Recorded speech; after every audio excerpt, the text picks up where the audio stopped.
पंजाब दे विच अज मक्की दा हाल हैगा। जिहड़ी मक्की दा रेट सरकारी है, जदों नहीं खरीदते तां वीरवा जलंधर वाले पासे देखिया सी 800 तो लेके 1100 तक साडी मक्की और रुई है, बिकी नहीं। इस करके अज जिहड़ी प्राइवेट मंडी है, प्राइवेट मंडी लिआउण दा सिर्फ इक्को ही सरकार दा मनोरथ है कि किसान नूं खत्म किवें कीता जावे और कारपोरेट घराणिਆਂ ਨੂੰ ਜਿਹੜੀ तरजीह किवें दित्ती जावे।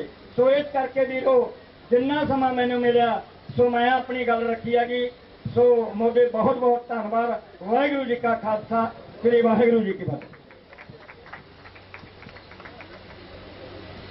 अगले सदस्य दर्शन सिंह केकेजू, समय का स्पेशल ध्यान रखिए। मेरे हिसाब से तो संसद में तो जहां पर बुलारा बैठा हुआ होता है वहीं पर अपने स्पीकर पर बोलता है। मेरे हिसाब ना ये मर्यादा ठीक नहीं है, इनको वहीं पर माइक दिया जाए। बहुत ही सम्मानयोग स्पीकर साहब, डिप्टी स्पीकर साहब ਅਤੇ ਸਤਿਕਾਰਯੋਗ ਅੱਜ ਦੀ ਕਿਸਾਨ ਸੰਸਦ ਦੇ ਮੈਂਬਰ ਸਾਹਿਬਾਨਾਂ, ਮੇਰੇ ਤੋਂ ਪਹਿਲਾਂ ਬੋਲਣ ਵਾਲੇ ਬੁਲਾਰੇ ਨੇ ਰੱਖਿਆਗਾ ਕਿ ਜਿਹੜੀਆਂ ਓਪਨ ਮੰਡੀ ਹੈ ਉਹ ਜਿਹੜੀ ਪਹਿਲਾਂ APMC ਮੰਡੀ ਹੈ ਉਹਨੂੰ ਕਿੱਦਾਂ ਖਤਮ ਹੋਊਗੀ। ਮੈਂ ਗੱਲ ਉੱਥੋਂ ਹੀ ਸ਼ੁਰੂ ਕਰਦਾ ਜਿੱਥੋਂ ਇਹਨਾਂ ਨੇ ਛੱਡੀ ਹੈਗੀ। ਅੱਜ ਤੋਂ 30-35 ਸਾਲ ਪਹਿਲਾਂ मैं पंजाब की गल कर रहा। तुसीं सारिਆਂ ने देखा होगा इत्थे सहकारी खंडां मिलना होंदियां पंजाब च। उस तो बाद जदों इत्थे राज करने वाली पार्टियां ने, चाहे पार्टी कोई भी राज कर दिया, अकाली रहे ने कांग्रेसी रहे ने, भरावो उन्हां दियां सारे आगूआं दियां पंजाब च खंड मिलां लगियां, प्राइवेट खंड मिलां। तुसीं उदों देखिया होना सहकारी सरकारी खंड मिलां सीगियां जिहड़ियां ओह 10-15 दिनां बाद ਤੁਹਾਨੂੰ ਤੁਹਾਡੇ ਗੰਨੇ ਦੇ ਪੈਸੇ ਦੇ ਦਿੰਦੀਆਂ ਹੁੰਦੀਆਂ। ਪਰ ਉਸ ਤੋਂ ਬਾਅਦ ਕੀ ਹੋਇਆ ਤੁਸੀਂ ਸਾਰਿਆਂ ਨੇ ਦੇਖਿਆ ਹੋਣਾਗਾ। ਉਹ ਪ੍ਰਾਈਵੇਟ ਗੰਨਾ ਮਿਲ ਵਾਲਿਆਂ ਨੇ ਜਿੱਥੋਂ ਵੀ ਕਿਤੋਂ ਤੁਸੀਂ ਦੱਸ, ਮੈਂ ਬਹੁਤਾ ਗਾਹਾਂ ਨਾ ਜਾਵਾਂ, ਜਿਹੜੇ ਲੋਕ ਥੋੜਾ ਮੋਟਾ ਹੱਥ ਨੇ ਕੋਈ ਪੇਗ ਪੂਗ ਲਾਉਣ ਵਾਲੇ ਹੁੰਦੇ ਉਹਨਾਂ ਨੂੰ ਉਹਦਾ ਦਾਰੂ ਪਾਣੀ ਦਾ ਪ੍ਰਬੰਧ ਵੀ ਮਿਲ ਵਾਲੇ ਕਰਕੇ ਦਿੰਦੇ। ਭਰਾਵੋ ਤੁਸੀਂ ਕੀ ਦੇਖਿਆ ਫਿਰ ਜਿਹੜੀਆਂ ਸਹਿਕਾਰੀ ਖੰਡ ਮਿਲਾਂ ਸੀਆਂ जिन्नियां भी पंजाब च सीगे, एक दो चलदियां उन्हें सारियां दा कबाड़ बन गया। कबाड़ भरावो जदों सारा कुछ उन्होंने प्राइवेट मिल मालकां दे हत्थ आ गया, फिर हुण तुहानूं 2-2 साल दे पैसे नहीं मिलते हैगे। जिहदे बच्चे की लड़के की शादी होने वाली है जां जिहदा बुढ़ा मां प्यो बीमार हैगा उहनूं अपनी फसल दे 2 साल पैसे ना मिलना, दसो उहदा जिहड़ा घर-बार है किदां चलूगा। इस तरह इस तरह करके जो आने वाले समय सारा कुछ जोड़ा है प्राइवेट जोड़े हो कारपोरेट अदारे ने, बहुत कम कंपनियां ने, सारा कुछ जोड़ा है तुहाडी मंडी नूं उन्होंने जोड़ा है वो संपना चाहते हैं।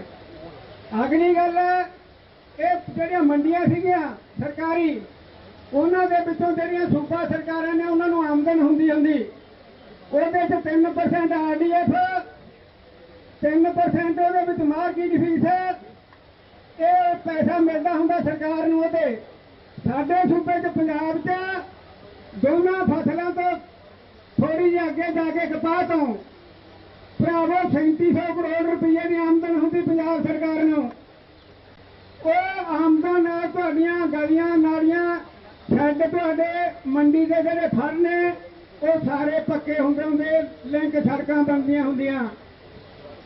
जदों ये सारा कुछ ओपन मंडियां नूं देता उन्होंने फुल उन्होंने 1% कोई टैक्स नहीं लगेगा। वो जेब च सिर्फ आधार कार्ड से पैन कार्ड होना चाहिए, जितों मर्जी व्यापारी फसल खरीद ले ऑल इंडिया चों। भरावो फिर थोड़े पिंडां दा की हाल होगा थानूं सारिआं नूं पता होना चाहिएगा। इस करके जिहड़ी हैगी सरकार की आमदन नूं भी खोरा लगो, तुहाडे पिंडां दा जिहड़ा विकास है वो भी रुकूगा।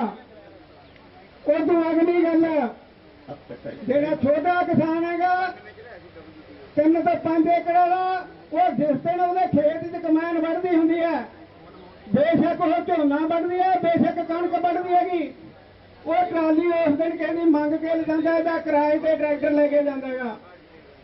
भरावो तुसीं किते सोच सकदे हो किते जाके कलकत्ते इलाहाबाद किते होर अपनी जिनस ले जूगा।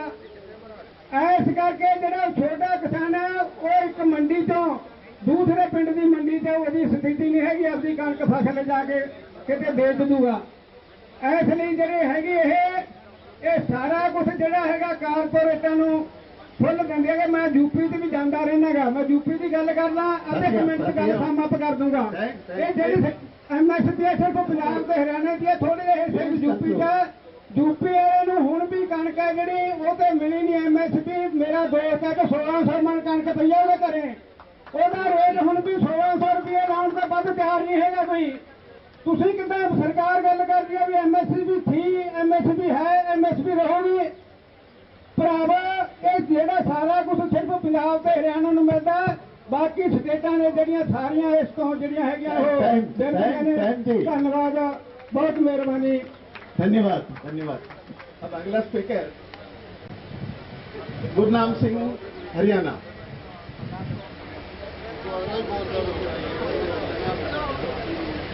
अब 3 मिनट के आपने रखना। किसान समाज संगठन प्रदेश अध्यक्ष गुरनाम सिंह झब्बर। आपका किसान संसद ਅੱਜ ਜਿਹੜੀ ਇੱਥੇ संसद के पार्लर से चल रही है, ये वर्ल्ड का इतिहास रचिया गया किसानों वास्ते। और वर्ल्ड दे विच ये पता लग गया कि 80% किसान मजदूर छोटा दुकानदार सड़कों से रोडों से बार्डरों से बैठा हुआ है।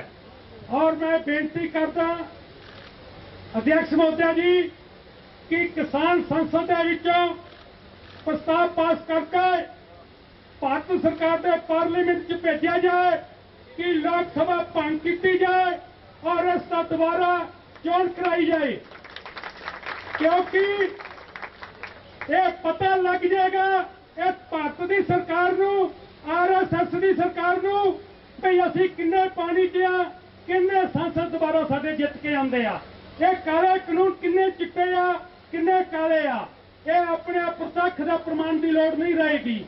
इस संसद इन्हों भंग करना चाहिए और ये 3 काले कानून वापस करके MSP लागू करनी चाहिए है। क्योंकि जिस तरह साढ़े डीजल से पेट्रोल का रेट इन्हों पता होना चाहिए 2014 तो पहला अदर नगर हो गए प्रदर्शन करते सी 50 पैसे रेट वध गया तो सड़कों से आ जाते सी। ये शर्म की गल है, आज 40 रुपए रेट वध गया तो कोई बोल नहीं रहा, प्रधानमंत्री नूं कोई समझ नहीं आ रही। किसान की 100 किलो कणक के नाल 1 लीटर डीजल आ जाता सी, आज 6 किलो कणक वेच के तो 1 लीटर डीजल नहीं आ रहा। एक मोदी प्रधानमंत्री जी कह रहे थे 2022 के विच मैं किसानों की डबल आमदन कर देंगा। दसो कितों डबल आमदन हो सकती है, जिथे 6 किलो कणक नाल 1 लीटर डीजल आ रहा, किथे उदों 14 तो पहला 2 किलो कणक नाल 1 लीटर डीजल आ रहा थी। इस करके ये झटका मन्निया गया कि इन्हों सड़कों से रोड लाया, इन्हों सोचना चाहिए। मैं इन्ना ही कहता होया मैं ज़्यादा समा नहीं लेंदा, मैं अपना स्थान ग्रहण करता। अध्यक्ष महोदय जी धन्यवाद। धन्यवाद धन्यवाद, बहुत बहुत धन्यवाद।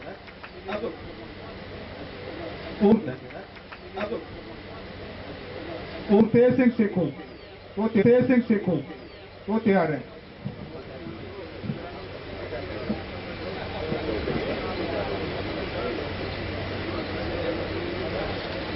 बहुत ही आदर के योग्य स्पीकर साहब, मैं किसान यूनियन के साथ साथ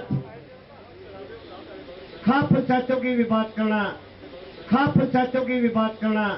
थोड़ा चाहूंगा, क्योंकि मैं मास्टर फूल कुमार पेटवर हमारे हरियाणा के अंदर जिस तरीके से पंजाब और दूसरी स्टेटों में किसानों की जत्थेबंदियां मजबूत है, परंतु हरियाणा में खापों की भूमिका अहम रही है।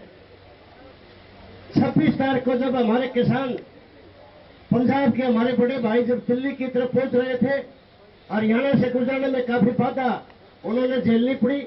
खाप पंचायतों ने उनकी मदद करते जी मुद्दे पर बात कीजिए। सर जी, एंटी एक्ट की बात कर रहे हैं, सरकारी मंडियों के पैरेलल जो प्राइवेट मंडियां सरकार बना रही है उसके बारे में डिप्टी सीएम ने यहाँ आने की कोशिश की, इनके मंत्रियों ने आने की कोशिश की, परंतु आपके आह्वान पर कृषि आंदोलन को देखते हुए हमने ये ऐलान किया था कि हम खाप पंचायत के किसी भी सूट पर हरियाणा के किसी भी आदमी को घुसने नहीं देंगे।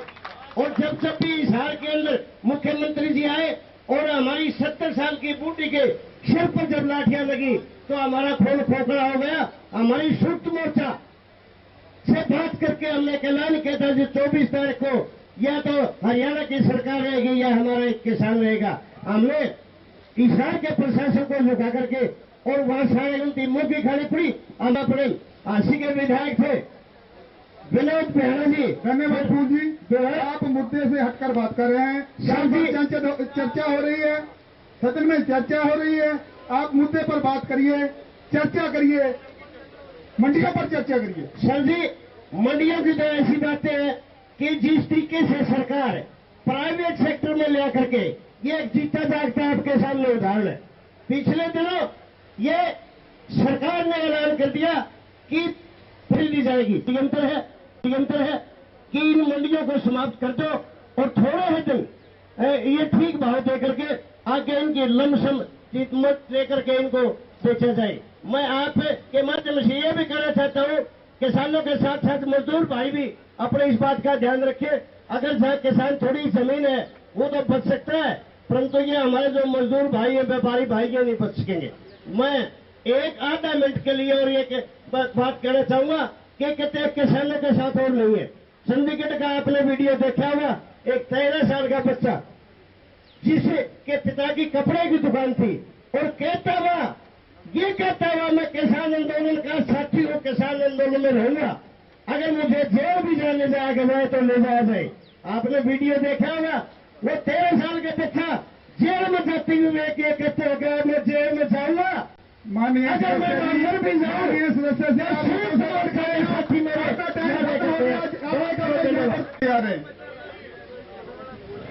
सीमित समय में बोले और मुद्दे पर बात करें, एपीएमसी मंडियां पर बात करें, सरकारी मंडियों को पैरेलल जो प्राइवेट मंडियां बनाने जा रही है सरकार, उस पर चर्चा करें।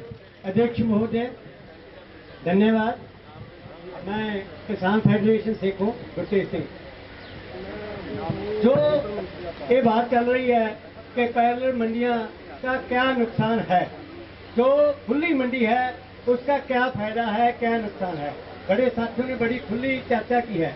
पहले मैं आपसे एक क्वेश्चन प्रश्न काल में पूछना चाहता था, मैं को कह के दूसरी बात करूंगा। वो है कि सरकार हमको ये बताए कि एक काले कानून वापस क्यों नहीं लेना चाहती, बस इतना ही बताएं, ये वापस क्यों नहीं लेना चाहती। तो बराबर मंडी जो है उस टाइम में हमको जैसे साथियों ने बताया कि कीमतें बद मिल जाएंगी, इसमें कोई शक नहीं। पर कितने आके मोर्चा, कितने आके पेट फंसेगा, ये है क्वालिटी पर।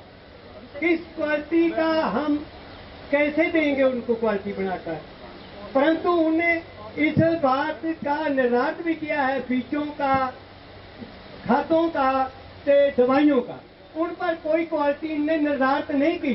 पर अगर अपनी फसल पर क्वालिटी निर्धारित की तो हम उस पर नहीं पूरा उतर सकेंगे और हमारी फसल कौडियों में भाग जाएगी। हमारे साथ ये हुआ, हमारे पंजाबी में एक कहावत है, ये बात कहकर मैं बंद कर दूंगा कि समा से क्वालिटी ये चल रहा है। बहुत साथी इसमें कह रहे हैं कि वो पंजाबी की क्या कहावत है, कहना सेहत है मांस खाने, वो कहना भी तू मेरा ही छोड़ दे। किसानों के साथ ये बात हुई है कि आमदन दुगनी करने के लिए तो ये कह रहे हैं, हम कह रहे हैं कि जो हमको मिल रही है वो ही छोड़ दो, दुगनी को छोड़ो। धन्यवाद। धन्यवाद। सुखविंदर सिंह बड़वा जी, सीमित समय में अपने विचार दीजिएगा। पैरेलल मंडियों के बारे में विचार दीजिएगा। सरकारी मंडियों के जो पैरेलल मंडियां प्राइवेट बनाई जा रही है सरकार की तरफ से, उसके बारे में विचार दीजिए। दुनिया के इतिहास में पहली बार जो किसानों ने अपनी पार्लियामेंट सरकार के साथ ही लगाई है, उसके बोलने का मुझे आज मौका मिल रहा है। मैं स्पीकर साहबान, उप स्पीकर साहबान का बहुत बहुत धन्यवाद करता हूं। आज सबसे पहले मैं जो हमारे आंदोलन के शहीद जिन्होंने शहादत देके इस आंदोलन की जड़ें इतनी मजबूत कर दी कि उसकी छां के नीचे आज हम बहुत शांति से आंदोलन लड़ रहे हैं। मैं सबसे पहले उनकी कुर्बानी को नमन करता हूं, मेरा सिर झुकता है। और आज मैं सबसे पहले सरकार ਨੂੰ ਦੱਸਣਾ ਚਾਹੁੰਦਾ ਹਾਂ, ਜਦੋਂ ਦੇਸ਼ ਦੇ ਵਿੱਚ ਅਨਾਜ ਦੀ ਕਮੀ ਪਈ ਸੀ ਤਾਂ ਦੇਸ਼ ਦੇ ਕਿਸਾਨ ਨੇ ਸਭ ਤੋਂ ਜ਼ਿਆਦਾ ਅਨਾਜ ਉਪਜਾ ਕੇ ਅੰਨਦਾਤੇ ਦਾ ਰੋਲ ਅਦਾ ਕਰਕੇ ਕਿਸਾਨਾਂ ਨੇ ਪੂਰੇ ਦੇਸ਼ ਦੇ ਵਿੱਚ ਅਨਾਜਾਂ ਦੇ ਭੰਡਾਰ ਭਰ ਦਿੱਤੇ ਸੀ। ਜਦੋਂ ਦੇਸ਼ ਦੀ ਬਾਰਡਰਾਂ ਤੇ ਮਿਲਟਰੀ ਦੀ ਲੋੜ ਪਈ ਸੀ ਤਾਂ ਕਿਸਾਨ ਦੇ ਪੁੱਤਰਾਂ ਨੇ ਆਰਮੀ ਵਿੱਚ ਭਰਤੀ ਹੋ ਕੇ ਦੇਸ਼ਾਂ ਤੇ ਸੇਵਾਵਾਂ ਨਿਭਾ ਕੇ ਆਪਣਾ ਰੋਲ ਅਦਾ ਕੀਤਾ ਸੀ। ਤੇ ਅੱਜ ਜਦੋਂ ਦੇਸ਼ ਦੀ ਪਾਰਲੀਮੈਂਟ ਦੇ ਵਿੱਚ ਚੁਣੇ ਹੋਏ ਨੁਮਾਇੰਦੇ ਆਪਣਾ ਰੋਲ ਚੰਗੀ ਤਰ੍ਹਾਂ ਨਹੀਂ ਨਿਭਾ ਸਕੇ ਤਾਂ ਅੱਜ ਫਿਰ ਕਿਸਾਨਾਂ ਨੇ ਉਹਨਾਂ ਦੇ ਬੂਹੇ ਅੱਗੇ ਆ ਕੇ ਆਪਣੀ ਪਾਰਲੀਮੈਂਟ ਲਾ ਦਿੱਤੀ ਹੈ। ਸੋ ਅਸੀਂ ਸਰਕਾਰ ਨੂੰ ਦੱਸਣਾ ਚਾਹੁੰਦੇ ਹਾਂ, ਜੇ ਅਸੀਂ ਅਨਾਜ ਨਾਲ ਭੰਡਾਰ ਭਰ ਸਕਦੇ ਹਾਂ, ਆਰਮੀ ਵਿੱਚ ਆਪਣੇ ਨੌਜਵਾਨ ਭੇਜ ਸਕਦੇ ਹਾਂ, ਤਾਂ ਕਿਸਾਨ ਦੇਸ਼ ਵੀ ਚਲਾ ਸਕਦਾ ਹੈ। ਅੱਜ ਦਾ ਜੋ ਸੈਸ਼ਨ ਹੈ ਮੰਡੀ ਅਵਸਥਾ ਪਰ, ਕੱਲ ਵੀ ਇਸ ਪਰ ਹੀ ਚੱਲਿਆ ਸੀ। ਸਰਕਾਰ ਸਾਨੂੰ ਕਈ ਵਹਿਮ ਭਰਮਾਂ ਵਿੱਚ ਪਾ ਰਹੀ ਹੈ ਕਿ ਮੰਡੀ ਅਵਸਥਾ ਰਾਹੀਂ ਕੋਆਪਰੇਟ ਤੁਹਾਡੀ ਮਦਦ ਕਰੂਗਾ। ਐਕਟ 1995 ਦੇ ਵਿੱਚ APMC ਐਕਟ ਦੇ ਰਾਹੀਂ उसदे विच लिखिया है कि देश में सिर्फ 5000 मंडियां ने, पर सरकार दे आंकड़े बोल रहे हैं कि देश में 50,000 मंडियां चाहिए ने। जे सरकार हुण 5000 मंडियां नूं भी कोआपरेट नूं दे रही है तो मेरा डायरेक्ट सवाल है सरकार नूं कि हुण ये मंडियां कोआपरेट नूं दे के, कोआपरेट तो हमेशा पैसा मंगदियां सी ਤੇ ਜਨਤਾ ਤੋਂ ਕੋਆਪਰੇਟ ਦੇ ਅੱਗੇ ਕੀ ਯੋਗਦਾਨ ਹੈ? ਜੋ ਕੋਆਪਰੇਟ ਤੇ ਵਿਸ਼ਵਾਸ ਕਰ ਰਹੇ ਨੇ ਕਿ ਆਮ ਜਨਤਾ ਇਹਨਾਂ ਨੂੰ ਪੈਸੇ ਨਹੀਂ ਦਿੰਦੀ, ਕੋਆਪਰੇਟ ਇੰਡਸਟਰੀਆਂ ਰਾਹੀਂ ਆਮ ਜਨਤਾ ਤੇ ਕਿਸਾਨ ਤੋਂ ਟੈਕਸ ਲੈਂਦੇ ਨੇ। ਇੰਡਸਟਰੀ ਰਾਹੀਂ ਕੋਈ ਵੀ ਚੀਜ਼ ਖਰੀਦਣੀ ਹੋਵੇ, ਦੇਸ਼ ਦਾ ਅੰਨਦਾਤਾ 18 ਤੋਂ 28% ਟੈਕਸ ਦਿੰਦਾ ਹੈ। ਇਹ ਟੈਕਸ ਦੇ ਪੈਸਿਆਂ ਦਾ ਕੀ ਕਰਦੀ ਹੈ ਸਰਕਾਰ? ਇਸ ਦਾ ਜਵਾਬ ਦੇਵੇ ਕਿ ਜੋ ਕਿਸਾਨ 18 ਤੋਂ 28% ਟੈਕਸ ਦਿੰਦਾ ਹੈ। ਸਾਡੇ ਦੇਸ਼ ਵਿੱਚ ਗੱਲ ਕਰੀਏ ਤਾਂ ਵੱਡੀ ਹੋਊਗੀ। 97 ਲੱਖ ਏਕੜ ਪੰਜਾਬ ਦੇ ਵਿੱਚ ਜ਼ਮੀਨ ਹੈ ਤੇ ਇਹਨਾਂ ਦੇ ਨਿਰਧਾਰਤ ਮੰਡੀਆਂ ਦੇ ਵਿੱਚ 15 ਲੱਖ ਮਜ਼ਦੂਰ ਕੰਮ ਕਰਦੇ ਨੇ, 3 ਲੱਖ ਪੱਕੇ EMPLOYE ਨੇ ਜਿਨ੍ਹਾਂ ਦਾ ਰੁਜ਼ਗਾਰ ਖੋਣ ਦੀਆਂ ਤਿਆਰੀਆਂ ਕਰ ਰਹੇ ਨੇ। ਇਸ ਕਾਨੂੰਨ ਰਾਹੀਂ ਖੁੱਲੀ ਮੰਡੀ ਅਵਸਥਾ, ਇਹ ਸੁਣ ਕੇ ਇੱਕ ਬਹੁਤ ਖੁਸ਼ੀ ਹੁੰਦੀ ਹੈ ਕਿ ਖੁੱਲੀ ਮੰਡੀ ਅਵਸਥਾ ਚੱਲ ਰਹੀ ਹੈ। ਇਹ ਐਕਟ ਕੋਈ ਨਵਾਂ ਐਕਟ ਨਹੀਂ ਹੈ, ਦੇ ਵਿੱਚ ਲਿਖਦਾ ਹੈ ਇਹ ਕਿਸਾਨਾਂ ਨੂੰ ਕਨਫਿਊਜ਼ਨ ਕਰਨਾ ਚਾਹੁੰਦੇ ਨੇ। ਦੇਸ਼ ਦਾ ਕਿਸਾਨ 83% 3 ਏਕੜ ਵਾਲਾ ਹੈ। पूरे देश का किसान जो 83% है वो 3 एकड़ वाला है। क्या है किसान अपनी ट्रैक्टर ट्राली नहीं खरीद सकता, अक्सर किराए पे लेके जाता है। धन्यवाद वैसी टाइम का जरा ख्याल रखिए। 1 मिनट का 4 मिनट का समय आपको मिला है, मर्यादा में रहकर बोलिए। सॉरी, क्या है ट्रैक्टर ट्राली गुजरात में जाके बेचेगा? जो आरएसएस का मेन ऑफिस है, क्या 3 एकड़ वाला उधर जाके हेर करके ट्रैक्टर ट्राली बेचेगा जाके अनाज अपना? इतने का अनाज नहीं होता जितने का ट्रैक्टर ट्राली वाले का किराया बन जाता है। जो आलू, प्याज, मक्की, सरों, आलू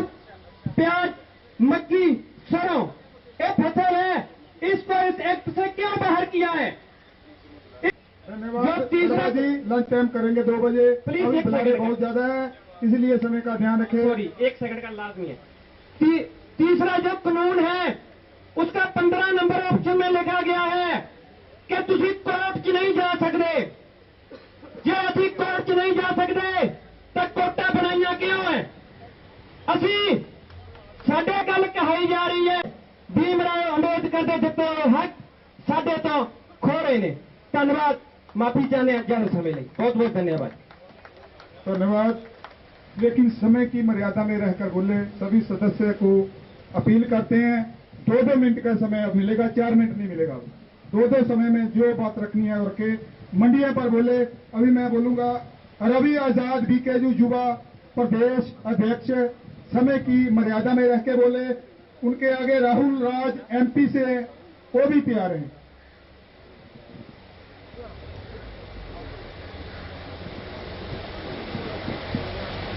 अध्यक्ष महोदय और सभी सम्मानित सदस्य, सबसे पहले तो मैं यहां सदन में जानकारी देना चाहूंगा कि जो सिरसा के अंदर 5 दिन बलदेव सिंह सिरसा जी का अनशन चला देशद्रोह के मुकदमों के खिलाफ और हमारे 5 साथियों की रिहाई के खिलाफ, वहां 5 दिन अनशन और 6 दिन आंदोलन चला।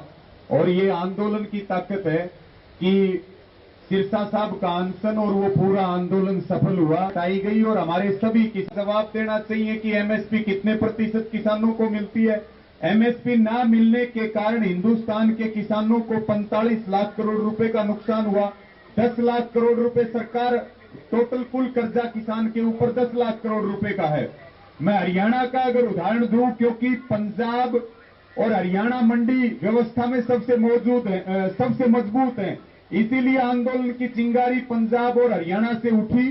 हरियाणा में जो अभी गेहूं की खरीद हुई, इसमें 4 जिलों की मंडियों को तोड़ दिया गया। हमारे यहाँ कैथल है, जींद है, सोनीपत है और फतेहाबाद है। जबकि सरकार दावे कर रही है कि मंडियां मजबूत होंगी। हम हरियाणा में बीजेपी वालों को जाकर के दिखा सकते हैं कि 4 जिलों की मंडियों को बगैर कानून लागू हुए खा चुके हैं और वहां पर अडानी के साइलोज शुरू कर दिए गए हैं।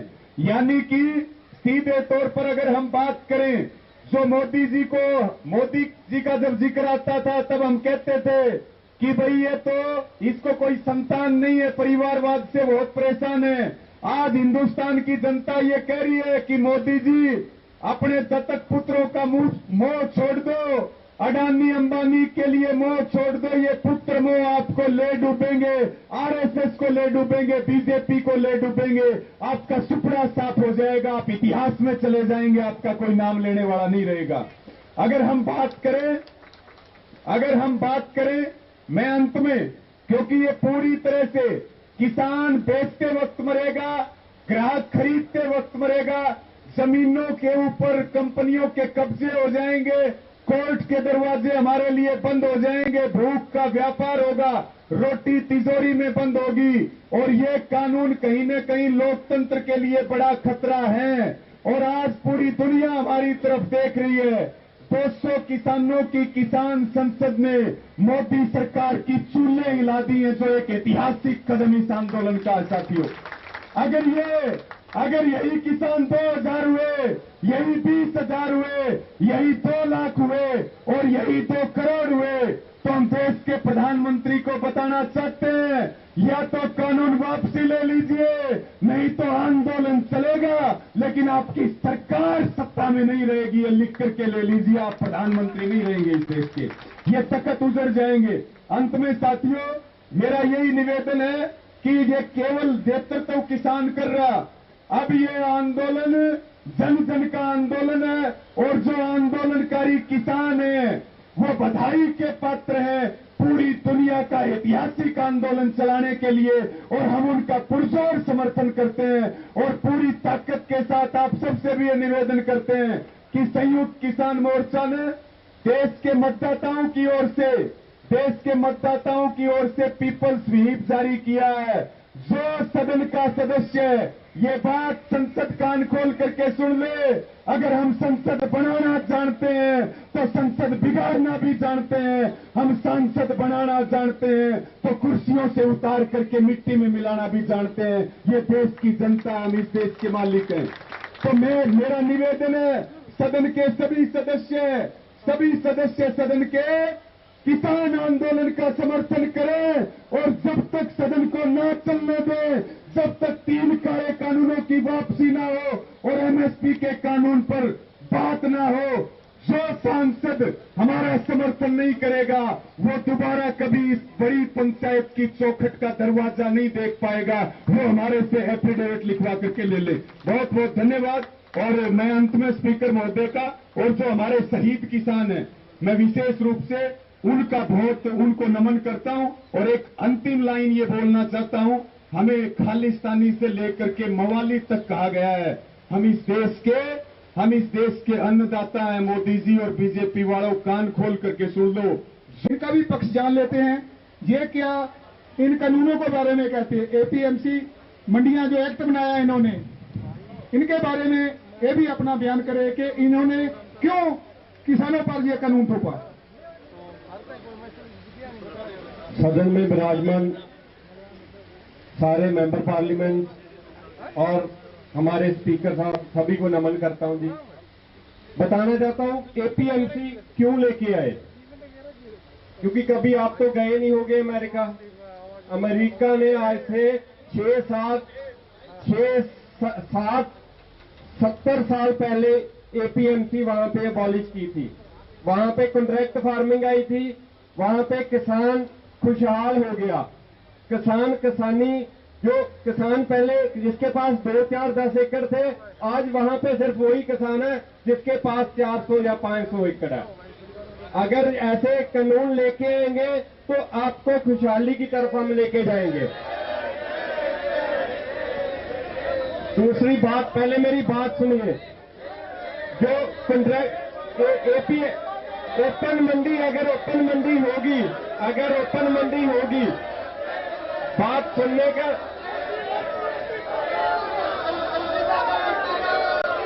बात सुनिए, बैठिए। अगर ओपन मंडी होगी, ओपन मंडी में आपको बेनिफिट क्या होगा? अभी आप एपीएमसी में जाते हो, आपको टैक्स देना पड़ता है। अगर आपको टैक्स देना पड़ता है 6, 7, 8%, जो बीच वाले बिचौलिए लेते हैं, अगर वो बिचौलिए टैक्स लेंगे, अगर ओपन मंडी आई वहां पे टैक्स नहीं देना पड़ेगा। सीधी बात आप कर सकते हो।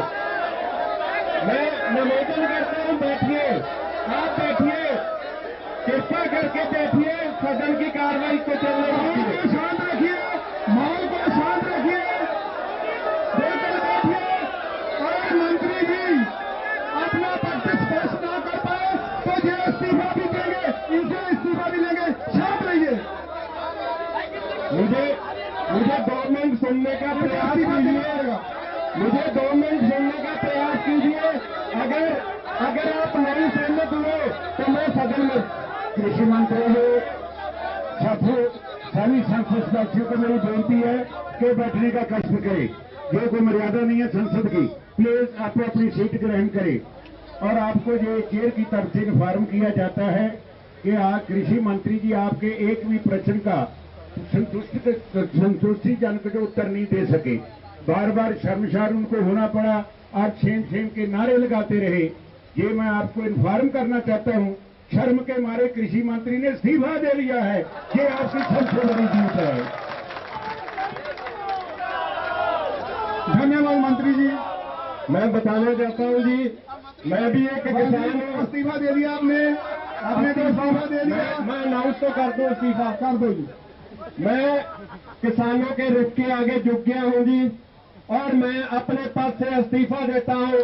किसान मजदूर एकता, किसान मजदूर एकता, किसान मजदूर एकता। मैं अपने पद से इस्तीफा देता हूं, अपने पद से इस्तीफा देता हूं। स्वीकार करो, स्वीकार करो। आज मुझे पता चला कि किसान को क्या दिक्कत थी, क्या कुछ था, मुझे पता चल गया। मैं आपकी आंख में आंखें डालकर बात नहीं कर सकता था, पर अभी मैं आपके साथ आके बैठूंगा। मैं भी एक किसान का बेटा हूं, इस्तीफा दे रहा हूं आपसे अपने पद से। धन्यवाद। धन्यवाद। कृषि मंत्री जी ने इस्तीफा दे दिया। किसानों के हक में उनके साथ बैठ गए। 11 बार चर्चा हुई थी विज्ञान भवन में, और इसी कृषि मंत्री जी ने बोला था कानूनों में हम शोध कर देते हैं, इनको अपील नहीं करेंगे। तो अब इनको अपील भी करने पड़ेंगे। किसानों की ताकत के आगे इनको झुकना पड़ा, सरकार भी झुकेगी।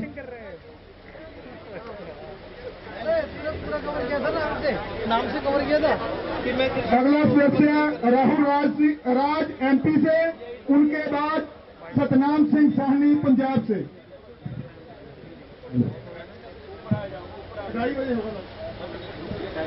हेलो,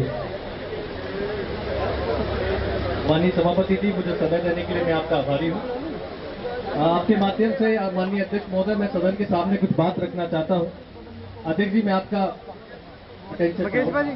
संरक्षण, कृषि कानून लागू हुए उसके महीने भर के अंदर हमारे प्रदेश के मुख्यमंत्री शिवराज सिंह चौहान ने मॉडल एक्ट मंडी का बना दिया। उसके बाद मध्य प्रदेश की 70% मंडियां, जैसे कहते हैं कि वेंटिलेटर पे चली जाती है, उस पर चली गई, क्योंकि ये बात उसमें साफ साफ लिखी थी कि प्राइवेट मंडी में कोई टैक्स नहीं लगेगा और सरकारी मंडी में टैक्स लगेगा। तो सारे व्यापारी अपने हिसाब से, क्योंकि आधार कार्ड हो, पैन कार्ड हो, खरीदी चालू हो गई और सरकारी मंडी को कोई टैक्स नहीं मिला। नतीजा ये था माननीय अध्यक्ष जी कि कृषि विभाग के जो कर्मचारी मंडी के होते हैं उनको सड़कों पर उतरना पड़ा, क्योंकि कृषि मंडी में जो टैक्स आता है उसके माध्यम से उन व्यापार कर्मचारियों को तनख्वाह मिलती है। उनके बच्चे भूख से बिलखते रहे, कोरोना काल में उनकी 4-4 महीने की तनख्वाह नहीं मिली। माननीय अध्यक्ष जी, मैं आपके संज्ञान में ये बात भी लाना चाहता हूँ कि जब ये कृषि कानून लागू हुए तो जब गर्मी का समय था पिछले कोरोना काल में, मध्य प्रदेश में बहुतायत में ग्रीष्मकालीन मूंग की फसल ली जाती है। एक दाना ग्रीष्मकालीन मूंग का सरकारी समर्थन मूल्य पर नहीं खरीदा गया, मक्का का एक दाना सरकारी समर्थन मूल्य पर नहीं खरीदा गया। इसके कारण माननीय अध्यक्ष जी, मध्य प्रदेश के किसानों को कोरोना काल में बहुत घाटा हुआ। इसके बाद माननीय अध्यक्ष जी, ये बात भी किसी से छुपी नहीं है कि मध्य प्रदेश में समर्थन मूल्य पे अगर गेहूं की खरीदी ना हो तो उसके अतिरिक्त कहीं भी समर्थन मूल्य पे कोई व्यापारी नहीं खरीदता है। व्यापारी सारे मिलकर गैंग बना लेते हैं, सभी भाई भतीजा होते हैं, एक दूसरे के रिश्तेदार होते हैं, अपने बच्चे बीवियों के नाम पर रजिस्ट्रेशन करा लेते हैं और मिलकर जब खरीदने जाते हैं तो पहले से मन बना के आते हैं कि आज की बोली यहाँ से तय होगी।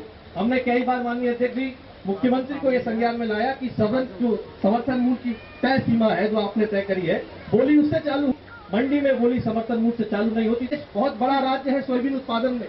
पिछले 3 वर्षों से माननीय अध्यक्ष जी अतिवृष्टि के कारण हमारे मध्य प्रदेश में फसल बर्बाद हो रही है, लेकिन 2-2 साल में फसल बीमा की किस्तें मिलती है जो प्रधानमंत्री फसल बीमा का जिसका शोध किया जाता है, और अतिवृष्टि का मुआवजा 1.5 साल तक एक किस्त नहीं डाली जाती। इसके कारण आज मध्य प्रदेश में सोयाबीन का बीज, माननीय अध्यक्ष जी मैं आपके माध्यम से बताना चाहता हूँ, 9.5 से 10,000 रुपए प्रति क्विंटल मिल रहा है। और ऐसे में सरकार जो बीज देती है बीज निगम के माध्यम से, वो भी कभी कभी अंकुरित नहीं होते तो किसान को दोहरी मार पड़ती है। और जब ये बात माननीय अध्यक्ष जी सदन के सामने रखी जाती है और माननीय प्रधानमंत्री जी को बताई जाती है, कृषि मंत्री जी को बताई जाती है, क्योंकि वो मध्य प्रदेश से है, तो वो कह देते हैं कि किसान कोई और फसल लगा ले। इस तरह के हल्के बयान कृषि मंत्री जी के द्वारा दिए जाते हैं। माननीय अध्यक्ष जी, तीसरा जो कुंदा है, ये कहते हैं कॉन्ट्रैक्ट फार्मिंग में किसान को फायदा होगा। अध्यक्ष जी, वो कहते हैं कि किसान एसडीएम के पास जाके अपना निराकरण करे। अध्यक्ष जी, आपके माध्यम से सदन को मैं बताना चाहता हूं कि जब एसडीएम के पास किसान इकट्ठे होकर ज्ञापन देने जाते हैं तो एसडीएम अपने चपरासी से पूछता है कि कितने किसान ज्ञापन देने आए। अगर किसानों की संख्या ज्यादा ना हो तो एसडीएम अपनी कुर्सी से उठकर के ज्ञापन नहीं लेता है। क्या माननीय अध्यक्ष जी, आपके माध्यम से पूछना चाहता हूं, ऐसे एसडीएम से हम न्याय की उम्मीद कर सकते हैं? माननीय अध्यक्ष जी, 3 दिन पुरानी बात है, राजस्थान के एक एसडीएम ने किसानों को लात मारी। और वो एसडीएम लात क्यों मार रहा? क्योंकि उस जमीन पे अधिग्रहण के लिए सरकार ने उसको भेजा था। जब बड़ी बड़ी कॉर्पोरेट घरानों के नाम से अधिग्रहण करने यही कलेक्टर, यही एसडीएम आगे आते हैं, तो माननीय अध्यक्ष जी इनसे अपील करिए। एसडीएम नहीं सुने तो कलेक्टर के पास अपील करिए। अध्यक्ष जी, कलेक्टर ना सुने तो जब कृषि कानूनों की बैठकें चालू हुई तो उन्होंने कहा कि ज्वाइंट डायरेक्टर के पास दिल्ली आ जाओ। मैं आपके माध्यम से सदन से पूछना चाहता हूं माननीय अध्यक्ष जी कि 1.5 लाख रुपए 2 लाख रुपए का पेमेंट लेने वाला 5 एकड़ से कम का किसान क्या दिल्ली आके अपनी चप्पलें घिसेगा? मध्य प्रदेश के दूरदराज अंचल से आएगा। और अध्यक्ष जी, आपके माध्यम से सदन को मैं यह भी बता देना चाहता हूँ, कृषि कानून लागू होने के बाद हरदा, होशंगाबाद और बड़वानी में महाराष्ट्र और आसपास के जो हमारे अमीर पुराने राज्य हैं, उनसे बहुतायत में आधार कार्ड, पैन कार्ड के नाम से जो डेरा सरकार ने चलाया कि आओ भाई खरीदो, जैसे अमेजोन पे कुछ भी बिक जाता है, लोगों ने आया, खरीदा और उनका पैसा खा के भाग गए। माननीय अध्यक्ष जी, कृषि मंत्री जो मध्य प्रदेश के हैं कमल पटेल जी, उनके खुद के गृह जिले की घटना है। 30 लाख रुपए किसानों का खा गए, लेकिन 1 रुपया भी कृषि मंत्री नहीं दिला पाए। इससे साबित होता है माननीय अध्यक्ष जी कि जो व्यवस्था पुरानी चली आ रही थी, उस व्यवस्था को सुदूर करने की जरूरत थी।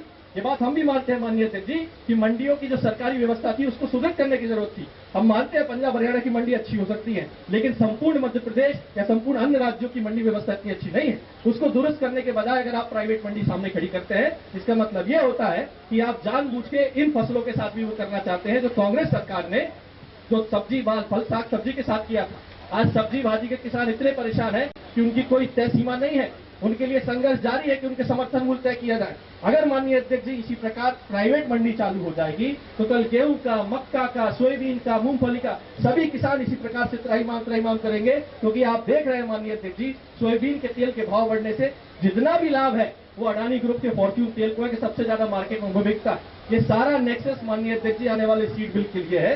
तो सदन के सभी सदस्यों को मैं आपके माध्यम से बताना चाहता हूं कि ये एक स्टेप है सीड बिल के आगे लाने के लिए। अगर हमने इनको आज यहां नहीं रोका तो माननीय अध्यक्ष जी हमारे आने वाली नस्लों को बर्बाद करेंगे। जैसा हम कहते हैं कि ये लड़ाई हमारे आने वाली नस्लों को बचाने की है, ये कॉर्पोरेट नुमा गाजर घास माननीय अध्यक्ष जी हमारे आने वाली नस्लों को बर्बाद कर देगी। इसलिए मैं आपके माध्यम से आपका संरक्षण चाहते हुए सदन के सभी सदस्यों से कहता हूं कि सदन में हम ये प्रस्ताव लाएं कि पूरे जोर तरीके से इन कृषि कानूनों को खारिज किया जाएगा, और अगर खारिज नहीं होते हैं तो इस सरकार को खारिज करने का प्रस्ताव हम माननीय राष्ट्रपति जी को भेजे, ऐसा मैं आपके माध्यम से कहता हूं। धन्यवाद धन्यवाद राहुल जी। अन्य राज्यों में जो होता है जहां पर ये मंडियां खत्म कर दी गई, उनके जो निश्चित भाव है उनसे खरीद नहीं होती, तो तब प्राइवेट व्यापारी अपने मन की बात करेगा, अपने मन से रेट लगाएगा, और यही होगा जो आज एमपी में हो रहा है, मध्य प्रदेश में हो रहा है और बिहार में हो रहा है। बिहार में आज धान का रेट 1200 रुपए 1300 रुपए प्रति क्विंटल बिक रहा है। वहां पर ये कानून 2005 में लागू हो गए थे। बहुत बहुत धन्यवाद राहुल जी। अब मैं हमारे सतनाम सिंह सानी जी पंजाब से है, वो बोलेंगे। मानयोग स्पीकर साहब, सत्कारयोग मैंबर साहबान, ਜਿਹੜਾ APMC ਐਕਟ ਦੇ ਉੱਤੇ ਚਰਚਾ ਚੱਲਦੀ ਹੈ, ਸਭ ਤੋਂ ਪਹਿਲਾਂ ਖੇਤੀਬਾੜੀ ਸੈਕਟਰ ਨੂੰ ਪ੍ਰਾਈਵੇਟ ਘਰਾਣਿਆਂ ਦੇ ਰਹਿਮੋ ਕਰਮ ਤੇ ਛੱਡਣ ਲਈ ਸਰਕਾਰ ਤਿਆਰ ਹੈ। ਇਸੇ ਕਰਕੇ ਕਰੋਨਾ ਦੇ ਪੀਰੀਅਡ ਦੇ ਵਿੱਚ ਕਿੰਨੇ ਖੇਤੀ ਕਾਨੂੰਨ ਸਰਕਾਰ ਨੇ ਲੈ ਕੇ ਆਂਦੇ, ਜਿਵੇਂ ਦੇਸ਼ ਦੀਆਂ ਤੇਲ ਕੰਪਨੀਆਂ, ਹੋਰ ਸਾਰੇ ਜਿੰਨੇ ਸੈਕਟਰ ਆ ਉਹਦੇ ਉੱਤੇ ਉਦਯੋਗਿਕ ਘਰਾਣਿਆਂ ਦਾ ਸਰਕਾਰ ਨੇ ਕਬਜ਼ਾ ਕਰਾਇਆ। ਜਿਹੜਾ ਖੇਤੀਬਾੜੀ ਦਾ ਬਹੁਤ ਵੱਡਾ ਸੈਕਟਰ ਹੈ ਦੇਸ਼ ਦਾ, ਇਹਦੇ ਤੇ ਵੀ ਸਰਕਾਰ ਕਬਜ਼ਾ ਕਰਾ ਕੇ ਕਿਸਾਨੀ ਨੂੰ ਬਿਲਕੁਲ ਖਤਮ ਕਰਨ ਦੇ ਰਾਹ ਪਈ ਹੋਈ ਹੈ। ਉਹਨੂੰ ਡੱਕਣ ਲਈ ਆਪਾਂ ਸੰਘਰਸ਼ ਕਰਦੇ ਹਾਂ। APMC ਐਕਟ ਦੇ ਤਹਿਤ 2 ਟਾਈਪ ਮੰਡੀ, ਜਿਵੇਂ 2 ਤਰ੍ਹਾਂ ਦੀ ਮੰਡੀ ਡਿਵੈਲਪ ਹੋਏਗੀ। ਇੱਕ ਤੇ ਜਿਹੜੀ ਪੰਜਾਬ ਸਰਕਾਰ ਜਾਂ ਹਰਿਆਣਾ ਸਰਕਾਰ ਸਟੇਟਾਂ ਦੇ ਥੱਲੇ ਨਿਗਰਾਨੀ ਚੱਲਣ ਵਾਲੀ ਮੰਡੀ ਹੈ, ਹੌਲੀ ਹੌਲੀ ਉਹ ਖਤਮ ਇਸ ਕਰਕੇ ਹੋ ਜਾਏਗੀ ਕਿ ਜਿਹੜੀ ਦੂਜੀ ਪੈਰਲਲ ਮੰਡੀ ਹੈ ਉਹ ਟੈਕਸ ਫਰੀ ਹੋਗੀ। ਪੁਰਾਣੀ ਮੰਡੀ ਵਿੱਚ ਆੜ੍ਹਤੀਆ ਬੈਠਾ, ਉਹਦੀ ਦੁਕਾਨ ਆ, ਉਹ ਇਨਕਮ ਟੈਕਸ ਦਿੰਦਾ, ਉਹਦੇ ਨਾਲ ਪੀੜ੍ਹੀਆਂ ਦਾ ਆਪਣਾ ਸਾਂਝ ਹੈ। ਜਿਹੜੀ ਨਵਾਂ ਐਕਟ ਹੈ ਇਹਦੇ ਮੁਤਾਬਕ ਜਿਹੜਾ ਵੀ ਕੋਈ ਪੈਨ ਕਾਰਡ ਰੱਖਣ ਵਾਲਾ ਵਪਾਰੀ ਹੈ ਉਹ ਚਾਹੇ ਸਾਰੇ ਸਟੇਟ ਦੀ ਫਸਲ ਖਰੀਦ ਲਵੇ, ਜੇ ਫਸਲ ਦੀ ਪੇਮੈਂਟ ਨਹੀਂ ਵੀ ਕਰਦਾ ਤੇ ਕਿਸਾਨ ਉਹਦਾ ਵਿਗਾੜ ਕੁਝ ਨਹੀਂ ਸਕਦਾ। ਜੇ ਕੋਈ ਪੈਸੇ ਮਾਰ ਕੇ ਭੱਜੂ ਆਪਾਂ ਕੋਰਟ ਨਹੀਂ ਜਾ ਸਕਦੇ। ਇਹ ਟੋਟਲ ਜਿਹੜਾ ਐਗਰੀਕਲਚਰ ਦਾ ਸਿਸਟਮ ਹੈ ਉਹਨੂੰ ਕਾਰਪੋਰੇਟ ਘਰਾਣਿਆਂ ਦੇ ਹੱਥਾਂ 'ਚ ਸੌਂਪਣ ਲਈ ਸਰਕਾਰ ਨੇ ਇਹ ਤਿੰਨੋਂ ਖੇਤੀ ਕਾਨੂੰਨ APMC ਐਕਟ ਲੈ ਕੇ ਆਉਂਦੇ ਆ। ਜਿਹੜਾ ਅਸੈਂਸ਼ੀਅਲ ਕਮੋਡਿਟੀ ਐਕਟ ਹੈ ਉਹਦੇ ਨਾਲ ਵੱਡੀ ਲੁੱਟ ਜਿੱਥੇ ਕਿਸਾਨੀ ਦੀ ਹੋਣੀ ਉੱਥੇ ਖਰੀਦਦਾਰ ਦੀ ਬਹੁਤ ਵੱਡੀ ਲੁੱਟ ਹੋਣੀ ਹੈ। ਥੋੜੇ ਚਿਰ ਪਹਿਲਾਂ ਸਰੋਂ ਦੀ ਖਰੀਦ ਕਿਵੇਂ ਹੋਈ ਹੈ, ਹਰਿਆਣੇ ਵਾਲੇ, ਰਾਜਸਥਾਨ ਵਾਲੇ, ਜਿਹੜਾ ਸਾਊਥ ਪੰਜਾਬ ਹੈ ਉਹ ਲੋਕ ਜਾਣਦੇ ਆ। ਮਨਮਰਜ਼ੀ ਦੇ ਰੇਟ ਤੇ ਸਰੋਂ ਖਰੀਦ ਕੇ ਉਹੀ ਸਰੋਂ ਦਾ ਤੇਲ ਜਿਵੇਂ ਅੱਜ ਬੋਤਲਾਂ ਦੇ ਵਿੱਚ ਪੈਕ ਹੋ ਕੇ 3 ਗੁਣਾ ਕੀਮਤ ਤੇ ਵਿਕਦਾ। ਯਾਦ ਰੱਖਿਓ ਜੇ ਕਾਨੂੰਨ ਵਾਪਸ ਨਾ ਹੋਏ ਤੇ 20 ਰੁਪਏ ਕਿਲੋ ਵਾਲੀ ਕਣਕ ਦਾ ਆਟਾ ਫਿਰ 100 ਰੁਪਏ ਕਿਲੋ ਵੱਡੇ ਗਡਾਊਨਾਂ ਤੇ ਵਿਕਿਆ ਕਰਨਾ ਹੈ। ਇਹ ਗੱਲ ਕਲੀਅਰ ਹੈ। ਇਸ ਤਰ੍ਹਾਂ ਦੀ ਲੁੱਟ ਹੋਣ ਜਾ ਰਹੀ ਹੈ। ਸਰਕਾਰ ਦੀ ਜਿਹੜੀ ਸਟੇਟ ਗਵਰਨਮੈਂਟ ਨੂੰ ਆਮਦਨ ਹੁੰਦੀ ਹੈ ਮਾਰਕੀਟ ਫੀਸ ਤੋਂ, ਰੂਰਲ ਡਿਵੈਲਪਮੈਂਟ ਫੰਡ ਬਣਦਾ, ਉਹਦੇ ਨਾਲ ਪਿੰਡੂ ਸੜਕਾਂ ਬਣਦੀਆਂ ਉਹ ਬੰਦ ਹੋਣਗੀਆਂ। ਨਵੀਆਂ ਮੰਡੀਆਂ ਦੀ ਜਿਹੜੀ ਉਸਾਰੀ ਆ ਉਹ ਬੰਦ ਹੋ ਜਾਏਗੀ। ਜਿਹੜੀਆਂ ਸਗੋਂ ਪੁਰਾਣੀਆਂ ਮੰਡੀਆਂ ਉਹਨਾਂ ਨੂੰ ਵੀ ਸਰਕਾਰ ਪ੍ਰਾਈਵੇਟ ਘਰਾਣਿਆਂ ਨੂੰ ਵੇਚ ਕੇ ਉਹਦੇ ਤੋਂ ਪੈਸੇ ਕਮਾਊਗੀ, ਆਪਣੀ ਬਾਹ ਫੜਨ ਵਾਲਾ ਕੋਈ ਨਹੀਂ ਰਹਿਣਾ। ਚੰਗੀ ਗੱਲ ਹੈ ਸੰਸਦ ਦੇ ਵਿੱਚ ਅੱਜ ਇਜਲਾਸ ਲੱਗਿਆ, ਸੰਕੇਤਕ ਤੌਰ ਦੇ ਉੱਤੇ ਕਿਸਾਨ ਸੰਸਦ ਮੈਂਬਰ ਬਣ ਕੇ ਆਏ ਆ। ਅਸੀਂ ਇਹ ਚੇਤਾਵਨੀ ਸਰਕਾਰ ਨੂੰ ਦੇਣਾ ਚਾਹੁੰਦੇ ਅੱਜ ਦੇ ਇਜਲਾਸ ਤੋਂ। ਅੱਜ ਤੱਕ ਕਿਸਾਨਾਂ ਨੇ ਸੰਸਦ ਦਾ ਇਜਲਾਸ ਬੁਲਾਇਆ, ਕਿਤੇ ਅਜਿਹਾ ਨਾ ਹੋ ਜਾਵੇ ਦੇਸ਼ ਦੇ ਸਿਸਟਮ ਤੋਂ ਅੱਕ ਕੇ ਇੱਕ ਦਿਨ ਅਰਜੀ ਸਾਹਿਬ ਦੇਸ਼ ਦਾ ਕਿਸਾਨ ਸੁਪਰੀਮ ਅਦਾਲਤ ਨੂੰ ਲਾਉਣ ਨੂੰ ਮਜਬੂਰ ਹੋ ਜਾਵੇ ਤੇ ਜਿਹੜੇ ਸਾਡੇ 600 500 ਕਿਸਾਨਾਂ ਦੀ ਮੌਤ ਹੈ ਕਿਤੇ ਇਦਾਂ ਦਾ ਪ੍ਰਸਤਾਵਨਾ ਸਾਨੂੰ ਪਾਸ ਕਰਨਾ ਪਵੇ ਕਿ ਜਿਹੜੇ ਜ਼ਿੰਮੇਵਾਰ ਲੋਕ ਆ ਉਹਨਾਂ ਨੂੰ ਇੱਕ ਦਿਨ ਫਿਰ ਸਪੈਸ਼ਲ ਅਦਾਲਤ ਲਾ ਕੇ ਕਿਤੇ ਕਾਲੇ ਪਾਣੀ ਦੀ ਸਜ਼ਾ ਦੇਣ ਲਈ ਮਜਬੂਰ ਨਾ ਹੋਵੇ। ਇੱਦਾਂ ਦੇ ਹਾਲਾਤ ਨਾ ਬਣਨ। ਅਸੀਂ ਅੱਜ ਵੀ ਅਪੀਲ ਕਰਦੇ ਸਰਕਾਰ ਤੋਂ ਕਿ ਅੱਜ ਸੰਸਦ ਦਾ ਇਜਲਾਸ ਲਾਇਆ ਕਿਤੇ ਅਸੀਂ ਸੁਪਰੀਮ ਅਦਾਲਤ ਲਾ ਕੇ ਕਿਤੇ ਦੋਸ਼ੀਆਂ ਨੂੰ ਸਜ਼ਾ ਸੁਣਾਉਣ ਦਾ ਫੈਸਲਾ ਸਾਨੂੰ ਨਾ ਐਲਾਨ ਕਰਨਾ ਪਵੇ। ਅਸੀਂ ਮੀਡੀਆ ਰਾਹੀਂ ਅੱਜ ਅਪੀਲ ਕਰਨੀ ਚਾਹੁੰਦੇ ਹਾਂ ਅੰਨੀ ਬੋਲੀ ਸਰਕਾਰ ਨੂੰ ਕਿ ਦੇਸ਼ ਦਾ ਕਿਸਾਨ ਅੰਦੋਲਨ ਲੜਦਾ ਸ਼ਾਂਤਮਈ, ਜੇ ਉਹਦੀ ਤੁਸੀਂ ਗੱਲ ਨਾ ਸੁਣੀ ਤੇ ਜਿਹੜੇ ਇਹਦੇ ਸਿੱਟੇ ਆ ਨਾ ਉਹ ਕਿਸਾਨ ਲਈ ਚੰਗੇ ਆ, ਨਾ ਦੇਸ਼ ਲਈ ਚੰਗੇ ਆ, ਨਾ ਦੇਸ਼ ਦੇ ਆਉਣ ਵਾਲੇ ਸਮੇਂ ਲਈ ਚੰਗੇ ਹੋਣਗੇ। ਵਾਹਿਗੁਰੂ ਜੀ ਕਾ ਖਾਲਸਾ, ਵਾਹਿਗੁਰੂ ਜੀ ਕੀ ਫਤਿਹ। ਧੰਨਵਾਦ ਜੀ। धन्यवाद स्वामी जी।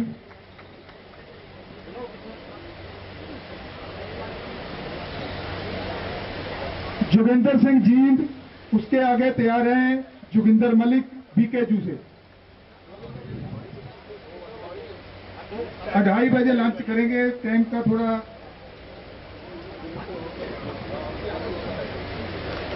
समय के मर्यादा में रहिए जी। 3 मिनट का समय है, बीच में रोकना पड़ेगा क्योंकि सभी सदस्य अपने अपने विचार देंगे।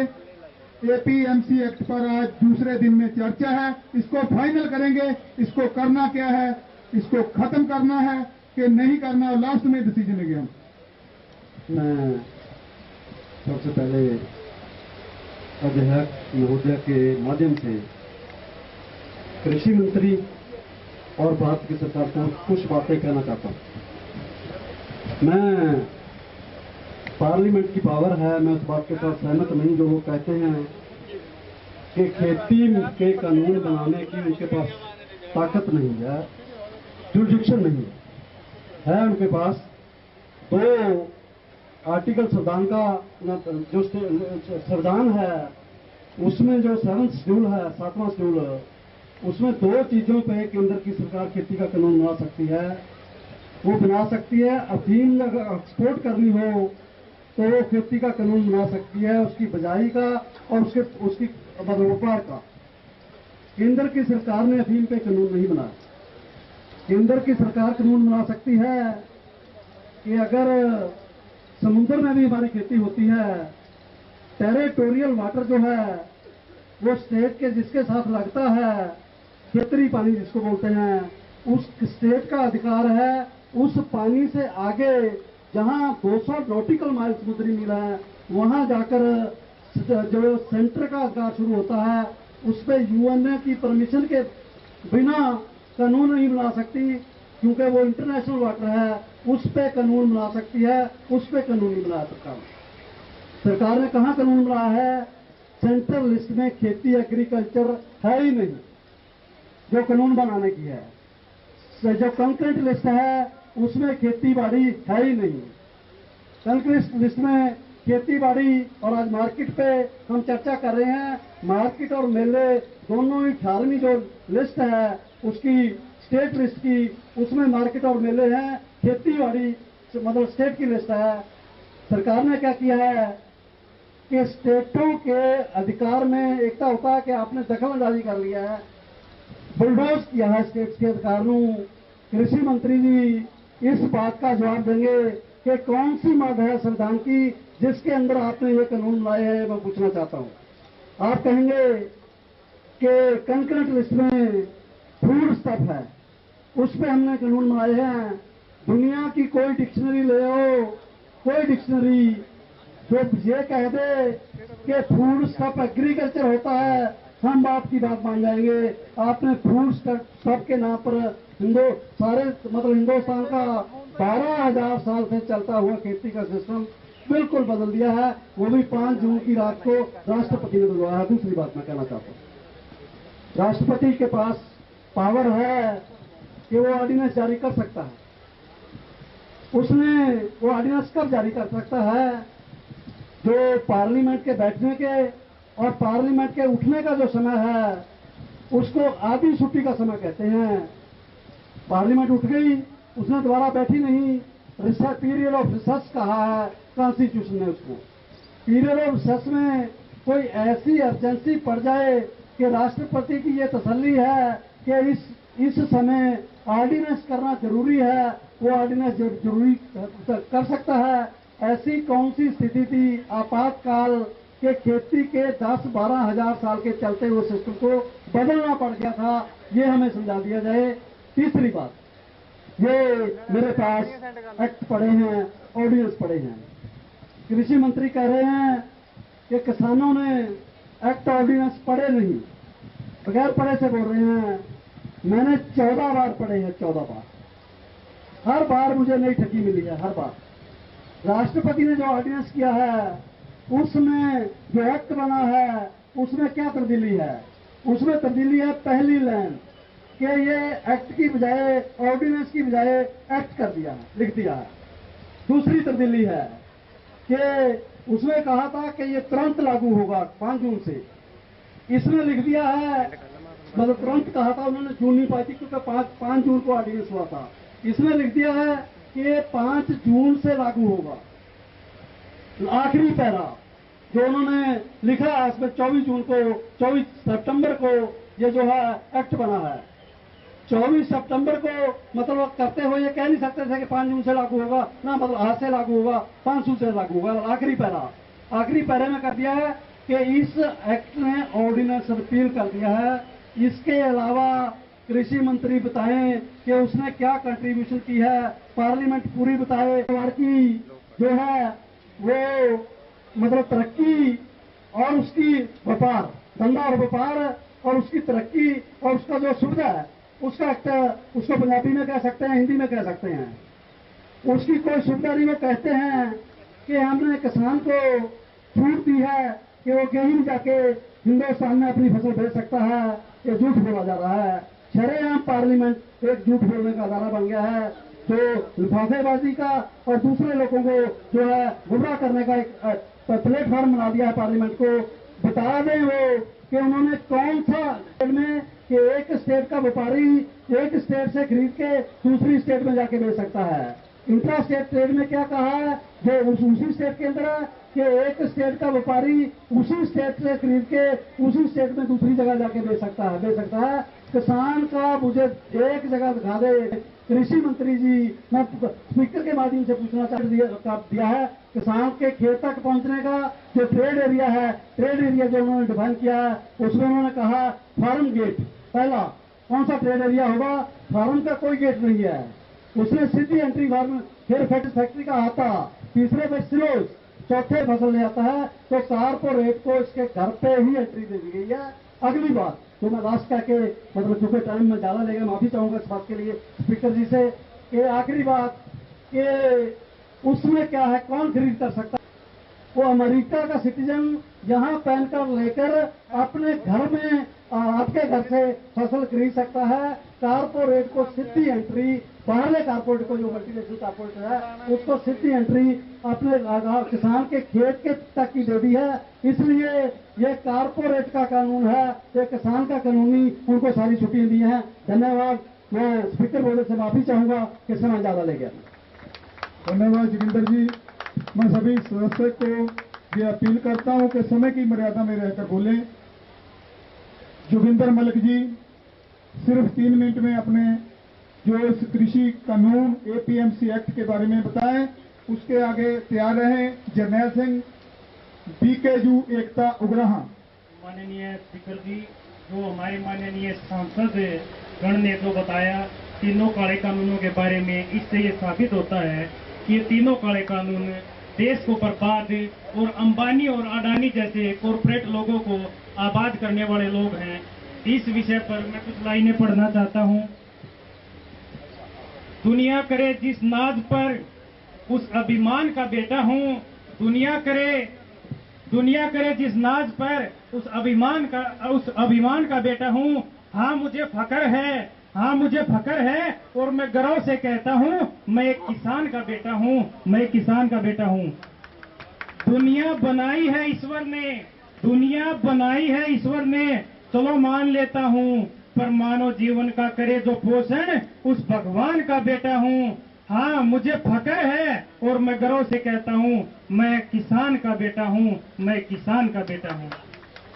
भगवान का सौदा करने वाले इंसान की कीमत क्या जाने, कि जो धान की कीमत ना दे सके वो जान की कीमत क्या जाने, वो जान की कीमत क्या जाने। लोग कहते हैं कि बेटी नहीं बचाओगे तो बहू कहां से लाओगे, कि बेटी नहीं बचाओगे तो बहू कहां से लाओगे। पर मैं कहता हूं किसान नहीं बचाओगे तो रोटी कहां से लाओगे, रोटी कहां से लाओगे। मैं एक किसान हूं, किसी पर भी भरोसा कर लेता हूं और मेरी भूख इतनी है कि मैं धोखा भी खा लेता हूं, मैं धोखा भी खा लेता हूं। कहां पर छुपा कर रखूं मैं अपने हिस्से की शराफत को, कहां पर छुपा कर रखूं मैं अपने हिस्से की शराफत को। जिधर देखूं उधर बेईमान खड़े हैं, उधर बेईमान खड़े हैं। अब क्या खूब तरक्की करेगा मेरा देश, खेतों में बिल्डर और सड़कों पर किसान खड़े हैं, सड़कों पर किसान खड़े हैं। भूमि तो जल गई मेरी, आसमां अभी बाकी है, भूमि तो जल गई मेरी, आसमां अभी बाकी है। अनसनी करने वाली सरकार, इम्तिहान तेरा बाकी है। बरस जाना समय पर, बरस जाना समय में भी ये कानून वापसी होंगे, पर ਜਿਹੜੀਆਂ ਇੱਥੇ ਕਾਰਪੋਰੇਟ ਘਰਾਂ ਦੀਆਂ ਕੰਪਨੀਆਂ ਆਈਆਂ ਉਹ ਵੀ ਵਾਪਸ ਲੈ ਜਾਣਗੀਆਂ। ਉਹ ਸੰਘਰਸ਼ ਨੇ ਉਹ ਕਾਰਪੋਰੇਟ ਘਰਾਂ ਦੀਆਂ ਕੰਪਨੀਆਂ ਸੀ ਉਹ ਵੀ ਵਾਪਸ ਕਰ ਦਿੱਤੀਆਂ। ਜਿਹੜੇ ਅੱਜ ਕਾਲੇ ਕਾਨੂੰਨ ਹੈ ਇਹ ਵੀ ਸਾਡੇ ਕਿਸਾਨ ਆਗੂ ਨੇ ਇਹ ਸਾਬਤ ਕਰ ਦਿੱਤੇ कि काले कानून है तो है ही, पर इसमें क्या काला है, इसमें काला भरावो ये है कि ਜਿਹੜੇ इथों भज के आके भेजे है उन्होंने सारे के दिल काले है, उन्होंने साढ़े नाल धोखा किया, साढ़े नाल बेईमानी की, सानू दस्सिया नहीं हैगा, बिल्कुल नहीं दस्सिया, सारे दिल काले है। जे उन्होंने सच्चाई होंदी तो सानू दस दे भी ये किसानों वास्ते ये कानून इन्ने घातक है। ਜਿਹੜਾ ਇਹ ਕਹਿੰਦੇ ਹੈ कि MSP यानी मुल खरीद मुल सही होगा, ਤਾਂ ਭਰਾਵੋ ਜਿਹੜਾ ਆਲੂ ਹੈ, ਆਲੂ ਅਸੀਂ ਜਦੋਂ ਬੀਜ ਲੈਂਦੇ ਆ ਤਾਂ ਉਹਦਾ ਕੀਮਤ ਆ ਸਾਨੂੰ ਉਹ 3 ਰੁਪਏ 4 ਰੁਪਏ ਕਿਲੋ ਖਰੀਦਦੇ ਹੈ, ਪਰ ਉਹਨੇ ਜਿਹੜੀ ਚਿਪ ਬਣੀ ਹੋਈ ਚਿਪਸ ਹੈ ਉਹ ਸਾਨੂੰ 40 ਰੁਪਏ ਕਿਲੋ ਦਿੰਦੇ ਹੈ। ਤੇ ਜਿਹੜਾ ਸਟੋਰ ਕਰਨ ਦੀ ਗੱਲ ਕਰਦੇ ਆ, ਜੇ ਭਰਾਵੋ ਅਸੀਂ ਕਿਸਾਨ ਸਟੋਰ ਕਰਨ ਜਾਣ ਕਰਦਾ ਹੋਵੇ ਤਾਂ ਇਹ ਕਿਸਾਨ ਦੇ ਨਾਂ ਤੇ ਜਿਹੜੇ ਬਹੁਤ ਕੰਪਨੀਆਂ ਸਟੋਰ ਕਰਦੀਆਂ, ਜਿਵੇਂ ਸਾਡੇ ਪਿੱਛੇ ਸੀਗਾ, ਪਿੱਛੇ ਜਿਹੜੇ ਸਾਡੇ ਪਿਆਜ਼ ਸੀਗਾ, ਪਿਆਜ਼ ਨੇ ਸਟੋਰ ਕੀਤਾ, ਸਟੋਰ ਕਰਕੇ ਕਿਸਾਨਾਂ ਨੂੰ ਇਹਦੀ ਤੋੜ ਦਿੱਤੀ ਤੇ ਜਦੋਂ ਉਹਨੂੰ ਕਿਸਾਨ ਤੋੜ ਆ ਗਈ ਭਰਾਵੋ ਫਿਰ ਸਾਨੂੰ ਇਹ 150-200 ਰੁਪਏ ਕਿਲੋ ਵੇਚੀ ਹੈ। ਇਸ ਤਰ੍ਹਾਂ ਭਰਾਵੋ ਸਾਡੇ ਨਾਲ ਉਹ ਕਰਦੇ ਗਏ। ਜੇ ਕਿਸਾਨ ਨੂੰ ਇਹ ਕਹਿੰਦੇ ਆ ਕਿ ਤੁਸੀਂ ਹੁਣ ਆਲੂ ਬੀਜ ਲਓ, ਟਮਾਟਰ ਬੀਜ ਲਓ, ਟਮਾਟਰ ਬੀਜ ਲੈਂਦੇ ਅਸੀਂ, ਉਹ ਟਮਾਟਰ ਆਮ ਹੋ ਜਾਂਦੇ ਆ, ਉਹਦਾ ਭਾਅ ਘਟਾ ਦਿੰਦੇ ਆ ਤੇ ਸਾਨੂੰ ਸੜਕਾਂ ਵਾਲੇ ਸਿੱਟਣੇ ਪੈਂਦਾ, ਸਾਨੂੰ ਭਰਾਵੋ ਕਿਤੇ ਕੁਛ ਨਹੀਂ ਦਿੰਦੇ ਹੈਗੇ। ਜਿਹੜੇ ਕਹਿੰਦੇ ਅਸੀਂ ਆਮਦਨ ਦੁੱਗਣੀ ਕਰ ਦਿਆਂਗੇ, ਸਾਡੀ ਆਮਦਨ ਭਰਾਵੋ ਜਦੋਂ ਹੁਣ ਅਸੀਂ 1925 ਨੂੰ ਆਪਦੀ ਕਣਕ ਫਸਲ ਵੇਚ ਰਹੇ ਹਾਂਗੇ, ਉਦੋਂ ਨਹੀਂ ਸਾਡੀ ਆਮਦਨ ਦੁੱਗਣੀ ਹੋਈ। ਫਿਰ ਭਰਾਵੋ ਇਹਨੇ ਆਮਦਨ ਦੁੱਗਣੀ ਤਾਂ ਨਹੀਂ ਕੀਤੀ, ਸਾਡੀਆਂ ਜਿਹੜੀਆਂ ਕਿਸਾਨਾਂ ਦੇ ਖੁਦਕੁਸ਼ੀਆਂ ਹੈ ਉਹ ਵੀ ਦੁੱਗਣੀਆਂ ਕਰਤੀਆਂ, ਬੇਰੁਜ਼ਗਾਰੀ ਵੀ ਦੁੱਗਣੀ ਕਰਤੀ, ਸਾਡੇ ਦੇ ਕਰਜ਼ਾ ਵੀ ਦੁੱਗਣਾ ਕਰਤਾ। ਸਾਡੇ ਅਸੀਂ ਭਰਾਵੋ ਕਿਸਾਨ ਖੁਦਕੁਸ਼ੀਆਂ ਕਰਨ ਲਈ ਮਜਬੂਰ ਹੋ ਗਿਆ। ਜੇ ਇੰਨੇ ਹੀ ਚਾਹੁੰਦੇ ਕਹਿੰਦੇ ਹੁਣ ਕਿ ਇਹ ਕਾਨੂੰਨ ਰੱਦ ਨਹੀਂ ਹੁੰਦੇ, ਭਰਾਵੋ ਇਸ ਇੱਕ ਨੇ ਕਾਨੂੰਨਾਂ ਨੇ ਇਹ ਸਾਬਤ ਕਰ ਦਿੱਤਾ ਜਿਹੜਾ ਸਾਡਾ ਏਕਾ ਸੀਗਾ, ਜਿਹੜਾ ਸਾਡਾ ਟੁੱਟਿਆ ਪਿਆ ਸੀਗਾ, ਉਹ ਅਸੀਂ ਇੱਕ ਹੋ ਗਏ। ਉਹ ਭਾਵੇਂ ਹਰਿਆਣਾ ਹੋਵੇ, ਉਹ ਭਾਵੇਂ ਪੰਜਾਬ ਹੋਵੇ, ਵਾਪਸ ਨਹੀਂ ਹੋਣਗੇ, ਅਸੀਂ ਹਰ ਹਾਲਤ ਜਿੱਤ ਕੇ ਜਾਵਾਂਗੇ। ਏਕੇ ਦੀ ਲੋੜ ਆ ਭਰਾਵੋ। ਜੈ ਜਨਤਾ, जय संघर्ष, जय तलवारी लोकन। धन्यवाद बुरहान जी। अभी सेशन समाप्त होने का है, मंच को जाने का है। मैं शब्द बोल के प्रश्न कर दूंगा। अब भाई तो बहुत महत्वपूर्ण प्रश्न उठाए नंबर में, उसको जवाब देने के वास्ते खेती मिनिस्टर ने इस्तीफा दिया आप सामने। ये जवाब देना दूसरा मिनिस्टर से मोदी सरकार में नहीं होता, इसलिए हम प्राइम मिनिस्टर मोदी को बुलाएंगे जवाब देने के बाद। और इसी समय में मैं भी कुछ क्लैरिफिकेशंस या एक्सप्लेनेशंस मांग रही हूं उनसे, प्राइम मिनिस्टर से। ये 22 ये 9 जून को हमारे खरीफ सीजन को एमएसपी बढ़ाया, कुछ बढ़ाया। उसमें लिखा हुआ है उस स्टेटमेंट में price support system for farmers are unparalleled in the world. आपको मालूम है किसी देश में इतना नहीं बढ़ा ऐसा है, किसी देश में नहीं, सारी दुनिया में इतना ऐसा एमएसपी कहां भी नहीं मिल रहा, वैसा एमएसपी हम दे रहे किसानों। इसके बारे में जरूरत पड़ी ने बताना चाहिए और किसी ने बता सकते इसके, और साथ ही साथ बहुत क्रॉप्स का एमएसपी अनाउंस करना के समय में उन्होंने बोला increase in MSP is in line with the recommendations of Swaminathan Commission. This was announced by the Agriculture Minister in the Lok Sabha. ये अनाउंस किया है, खेती मिनिस्टर ने किया, बयान दिया। ये झूठ है। मैं जो रिकमेंडेशन किया CO2 plus 50%, CO2 means cost of production, तो ज्यादा नहीं है, जो खर्च होता है उसको CO2 बोलता है। अपने मोदी ने उठाया ऐसे A2 प्लस FL प्लस 50%। इसके बारे में स्वामीनाथन खुद खिलाफ बोला, इसके बारे में कि कौन जवाब देना, मोदी सरकार ने ही जवाब देने का है। हम 50% ज्यादा मुनाफा दे रहे हैं, बढ़ा रहे हैं एमएसपी बारे में बोल रहा। गए साल गेहूं को 2.9% ज्यादा बढ़ा है, धान को 2.6% बना है, वो दाम कितना बढ़ा हुआ 6.3%। इसके बारे में भी उन्होंने पता था 50% कहाँ इंक्रीज किया है, कहाँ बढ़ा है, और हमको बहुत बोल रहे हैं पीएम किसान ये सब वो सब बहुत सब्सिडी दे रहे हैं। एक वही रिपोर्ट ने 21 में लंच की व्यवस्था है, गुरुद्वारा कमेटी वालों लंगर प्रशादा आया, सारे जने लंगर प्रशादा छकोगे ते 6 प्रोजेक्ट मंडल कुर्सियां केस की व्यवस्था की जावे।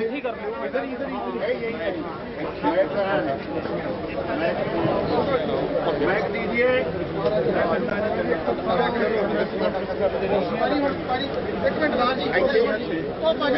माइक चेक करें मैडम।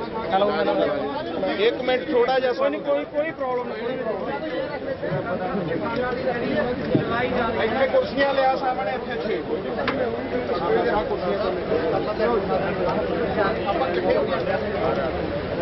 1 ਮਿੰਟ ਥੋੜੇ ਜੇ ਸਾਨੂੰ ਵਿਵਸਥਾ ਕਰ ਲੈਂਦੇ ਫਿਰ ਤੁਹਾਨੂੰ ਸਾਰਾ ਕੁਝ ਕਰਕੇ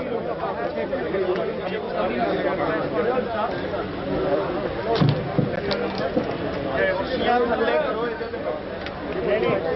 ਇਹ ਕੁਰਸੀਆਂ ਉਠਾ ਲਓ ਇਹਦੇ ਨਾਲ ਕਰੋ ਨਾ ਇਹਦੇ ਨਾਲ ਆਓ ऐसे करना सिर्फ प्रेसिडियम मेंबर बैठेंगे प्रेस कॉन्फ्रेंस में और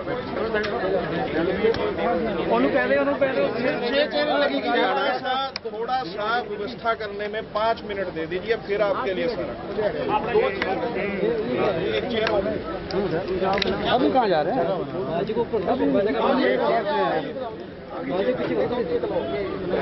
एक और दिन जंगवीर इधर आ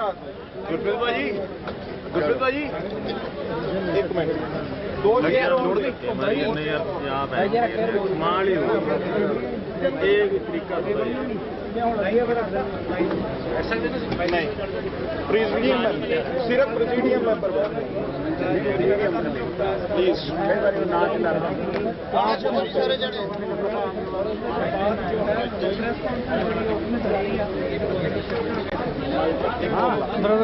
माइक लगाएंगे आगे माइक 1 मिनट छोटा जा फिर काली ना छेती लिया जरा चक लिया फटाफट अगों चक ला यार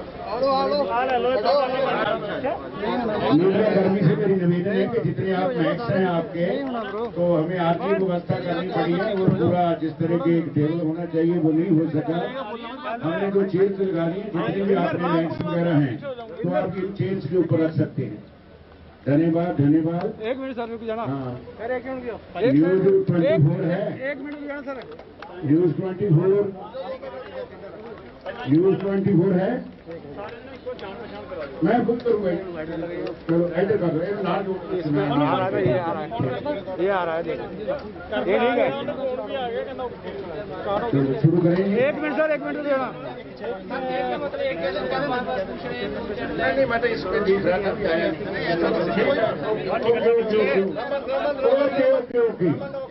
ओके। जो सभी जो हमारे मीडिया बंधु हैं, मैं आपको सबसे पहले जो आज का प्रेसिडियम था, जिन्होंने बतौर स्पीकर, डिप्टी स्पीकर वगैरह वगैरह आज किसान की संसद भवन की जो कार्यवाही है उसको चलाया है। सबसे पहले ये मेरे एक साथ छोड़ के श्री वीर वेंकटरमैया ये नेशनल प्रेसिडेंट है ऑल इंडिया किसान मजदूर सभा के तेलंगाना से, ये हमारे एक आज के प्रेसिडियम के मेंबर हैं। और श्री जगतार सिंह जी बाजवा जो मेरे साथ में बैठे जो उत्तराखंड से हैं, ये उत्तराखंड से संयोजक हैं, ऑर्गेनाइजर हैं, संगठन है। ये कहते राजनीति से हमारा कोई लेना देना नहीं है। और इसके बाद Shri Mukesh Kumar ji senior vice president है दुआबा किसान संघर्ष कमेटी ने। और लास्ट के विच जिन्होंने हुणी बतौर स्पीकर अपनी भूमिका निभाई है, जंगवीर सिंह जी चौहान प्रधान दुआबा किसान कमेटी पंजाब। पूरी तरह जो संसद चलती है दूसरे दिन में हमने पहले क्वेश्चन आवर का एक जो आवर है वो रखा। बहुत से मेंबर्स ने एक 100 कार्ड जो कृषि मिनिस्टर था उन्होंने उसके जवाब दिए, एक भी जवाब की वो संतुष्टि नहीं कर सका। बार बार मेंबर्स को शेम के नारे लगाने पड़े। और इसके बाद फिर हमने एक और जो बड़ा इंपॉर्टेंट इशू है एपीएमसी सिस्टम का, उसके ऊपर डिस्कशन स्टार्ट की है, वो अभी कंटिन्यू है। तो आगे जो कुछ और बताने वाली बात है डिटेल में, तो सभी साथी बोलेंगे एक एक मिनट। जगतार सिंह जी बाजवा, मैं इनसे निवेदन करूंगा कि ये आपको मुखातब हों, एड्रेस करें। बाजवा जी धन्यवाद। वी वेंकटरामैया ऑल इंडिया किसान मजदूर सभा AKMS president. Friends, I have not seen in my life such a liar, such a deceiver like our great Prime Minister Modi. He says all these acts, free acts, are for the cause of for the interest of the farming community, to increase their income, to there will be no intermediaries who are exploited now in the. All these are false. All छोटे से छोटा brief आपको दें। हमने जो आज सवाल question किए हैं और हम जो बॉर्डर में बैठे हैं तब महीने से न्यूनतम समर्थन, न्यूनतम कम, न्यूनतम सबसे कम रेट, सबसे कम रेट सरकार तय करती है हमारे 23 का, इससे जो हो नहीं सकता। हम सिर्फ ये मांग कर रहे हैं सबसे कम भाव जब तय करते हो आप, उसकी गारंटी सबका को देते जिसके अंदर कि मनमोहन सिंह जी आप बहुत लंबे टाइम से आपकी सरकार है एमएसपी लेती आ रही है और एमएसपी देना किसान का समाधान नहीं है और एमएसपी का किसान को कुछ नहीं मिला आज तक। इसलिए मैं चाहता हूं गुजरात का मुख्यमंत्री कि आप एमएसपी को गारंटी कानून बना ताकि किसान के भाव टिक सके। और मैं सिर्फ ये कहना चाहता हूँ आज बाजरा की एमएसपी 2200 रुपये है, बाजरा बिका मंडी में 1000 रुपये कुंटल। आज धान की एमएसपी 19 तय की है, धान बिका 23 रुपये कुंटल। इन्होंने गेहूं की एमएसपी दी हमको 19 रुपये क्विंटल, गेहूं का हमारा 15 रुपये क्विंटल, मक्का की दी 19 रुपये क्विंटल, मक्का भी 11 रुपये क्विंटल। हिंदुस्तान के पंजाब हरियाणा के अलावा पूरे हिंदुस्तान के जो किसान हैं वहां गेहूं और धान को फसलों 10% एमएसपी बिकती है। इसलिए हम चाहते हैं सरकार से एमएसपी पर गारंटी कानून फॉर्म है और फिर कॉन्फ्लिक्ट को ये संसद मांग की हमने आज यहाँ पे और ये मांग करते रहेंगे जब तक नहीं मांगे। चंद्र जी ये प्रधान है दुआबा किसान संघर्ष कमेटी पंजाब बात हो रही है रिकॉर्डिंग, उसके अकॉर्डिंग मैं बात करना चाहता हूँ। जैसे मेरे सभी साथी सरकार ये बोल रही है बार बार हम मंडियां बंद नहीं करेंगे, नहीं करेंगे, वो बात बिल्कुल सच है। लेकिन उसके हालात ऐसे बना देंगे कि मंडियां खुद ब खुद बंद हो जाएंगी। जैसे आप देखिए देश में सरकारी हॉस्पिटल है, कहीं बिल्डिंग नहीं है, कहीं डॉक्टर नहीं है, जहाँ सब कुछ है वहाँ दवाइयाँ नहीं है। हर गरीब आदमी, हर देशवासी अपने परिवार को बचाने के लिए। दूसरी बात है शिक्षा की। हमारे देश में जितने भी स्कूल है, कहीं बिल्डिंग नहीं है, कहीं हमारे अध्यापक नहीं। धान का रेट 1935 है तो वहां पर 1200 या 1300 रुपए प्रति क्विंटल बिक रहा है। प्राइवेट व्यापारी मनमर्जी का रेट लगा रहे हैं। जैसे मेरे पहले साथियों ने बताया कि सरकारी मंडियों के बराबर पैरेलल जो प्राइवेट मंडियां बनाकर एक किसानों को खत्म करने जा रहे हैं, इन मंडियों को खत्म करने जा रहे हैं, सरकारी खरीद को खत्म करने जा रहे हैं। एमएसपी की बात तो हमारे प्रधानमंत्री जी बोल रहे हैं कि एमएसपी थी, है और रहेगी, लेकिन एमएसपी पर सरकारी खरीद की गारंटी हम चाहते हैं। जो एमएसपी है उस पर सरकारी खरीद की गारंटी हो। धन्यवाद। क्वेश्चन सर, क्या सर आप मवाली सेल है आईटी यूनिवर्सिटी जो लेकर दे देता है, वो बकवास कर देते हैं। एक मंत्री बोल रहा है कि हम वार्ता के लिए तैयार हैं, आप आए, तो मवालियों को कोई बुलाता है? एक मंत्री बोल रही है कि ये मवाली हैं, तो हमने कल हमने निंदा प्रस्ताव पास करके बार बार हम उसको जिसकी बुद्धि भ्रष्ट है उसको हम इम्पोर्टेंट नहीं देने चाहते। कल हमने शार्पली कंडेम कर दिया। आज वापसी नहीं है सर।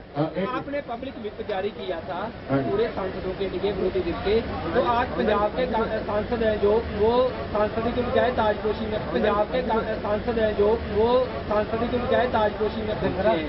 तो वो लोगों का पंजाब का प्रेसिडेंट कभी बन रहा ना, तो उनको इसको प्रेफरेंस देनी चाहिए।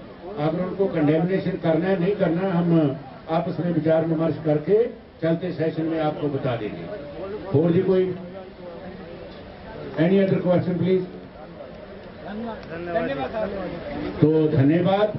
निवेदन है सभी मीडिया कर्मियों को कि हमारे साथ लंगर छककर जरूर जाएं भाई। जो रूखा मीसा गुरु घर से आया है तो आप भी वहाँ लंगर ग्रहण करें। धन्यवाद जी सारे, thank you.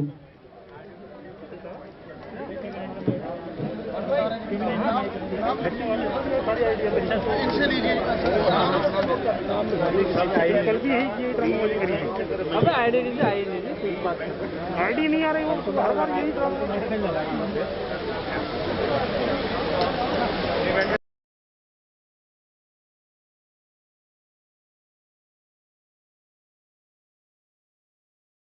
Carol, you and Philip sat down with the former president for 2.5 hours of interviews. And I want to play part of the interview for the first time. It's about 5 minutes long, but you ask him about the January 6th and the insurrection, but it's an important part, so let's play that.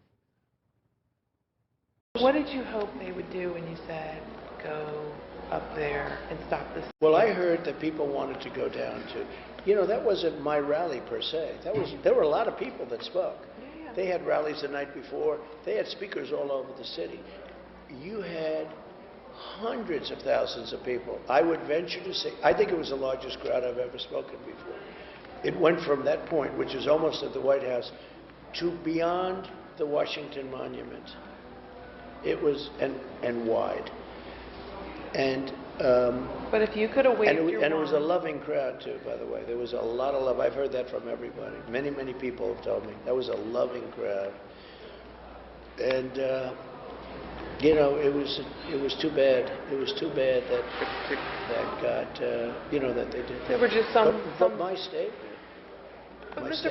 President, I apologize. What we're trying to understand is not blame, not castigate. No, I understand. We want to understand, what did you want when you said go up there? What would you have dreamed I would have for them said to do?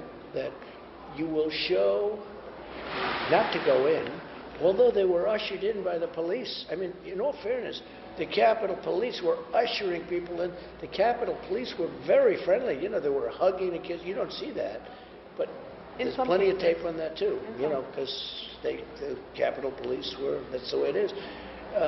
But personally, what I wanted is what they wanted. They showed up just to show support, because I happen to believe the election was rigged at a level like nothing has ever been rigged before. There's tremendous proof There's tremendous proof. Statistically, it wasn't even possible that he won. I mean, things such as if you win Florida and Ohio and Iowa, there's never been a loss. There was a And loss. did you need better lawyers? Because they took it to court, but they didn't No, give I enough needed better evidence to judges. convince the judges. I needed better judges. The Supreme Court was afraid to take it. Don't forget, if you take all of everything out, take all of the dead people that voted, and there were thousands of them, by the way. We have lists of, obituaries that said, if you take the illegal immigrants that voted, if you take this, the Indians that got paid to vote in different places, we had Indians getting paid to vote. Many, many different things. All election changing, not just, 12 people. I mean, all, because they were all very close, the 5, it's only in 5 places. If you take that, forget all of that. It's massive numbers, but forget all of that. If you take all of that, just look at one thing. The legislatures of the states did not approve all of the things that were done for those elections. And under the Constitution of the United States, they have to do that. And the Supreme Court, they didn't find fact. Don't forget, they didn't say, well, we disagree. They said, we're not going to hear the case. I'm very disappointed in the Supreme Court. What do you think they were afraid of? I guess they thought that it would be violent, maybe. And it was violent the other way, perhaps. I don't know. But I guess they thought that it would be violent. But the Supreme Court of the United States, in the Constitution, it says you can't have local politicians setting the rules. And they set the rules. Early voting, this voting, ballots, many, many different things. And these were Democrats going to Republican, with the exception of Nevada, which was a Democrat legislature. And by the way, they did for the most part approve, but they had things that they didn't approve. But the other ones had very little done, almost nothing. So they were setting illegally all of these rules, regulations, everything. Poll watchers who were absolutely brutalized and thrown out. We had no poll watchers allowed in buildings for days. Okay? It was an illegal, corrupt election, as bad as a third world country. Okay. So with that, the judges just would not rule. We had... Well, can I one more beat on that? If you had bad judges, that's like 86 bad judges. Were they afraid? Some of them were people you appointed. No, that's true. I'm not saying. I appointed them, and I was very disappointed in them. I mean, there's so many. It's fascinating that I said this. This is like listening to Nixon drunk rambling, except he's not drunk. He's just rambling, and that he still is holding on to all these lies. The idea that poll watchers were brutalized, but there was love, nothing but love, and the police just ushered in these loving people into the Capitol on the day of the attack is sickening. I mean, it's stunning.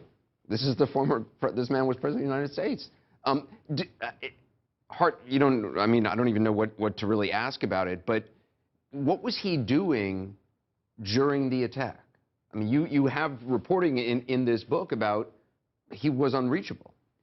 Anderson, our reporting shows that the president, during the attack, was sitting in front of the television watching it unfold. At first, he was happy. He liked seeing hundreds, thousands of his own supporters with MAGA flags, with Trump MAGA hats on their heads, storming the Capitol in a show of force. He enjoyed that. He thought he was proud of it. When the shots were fired and it became deadly and violent, he became more concerned, according to people around him, and yet he didn't really act to do anything. He was AWOL as the commander-in-chief. It took Mike Pence, the vice president, whose own life was under threat at the Capitol, in the basement of the Capitol in hiding, to actually call the Pentagon and try to organize and mobilize a military response. You also read that Ivanka Trump repeatedly, he was what? He was in the private dining room watching on television? That's right. And that he wouldn't take calls from people. Chris Christie, you report, tried to reach out to him, didn't take the call. Ivanka Trump would repeatedly come down to try to get him to do something?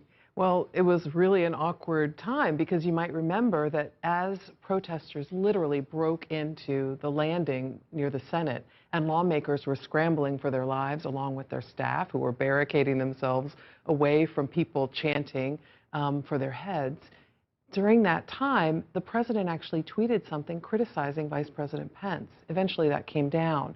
But Ivanka was being asked by the Chief of Staff, Mark Meadows, to please come down here, let's get your dad to say something, to call off the dogs, essentially.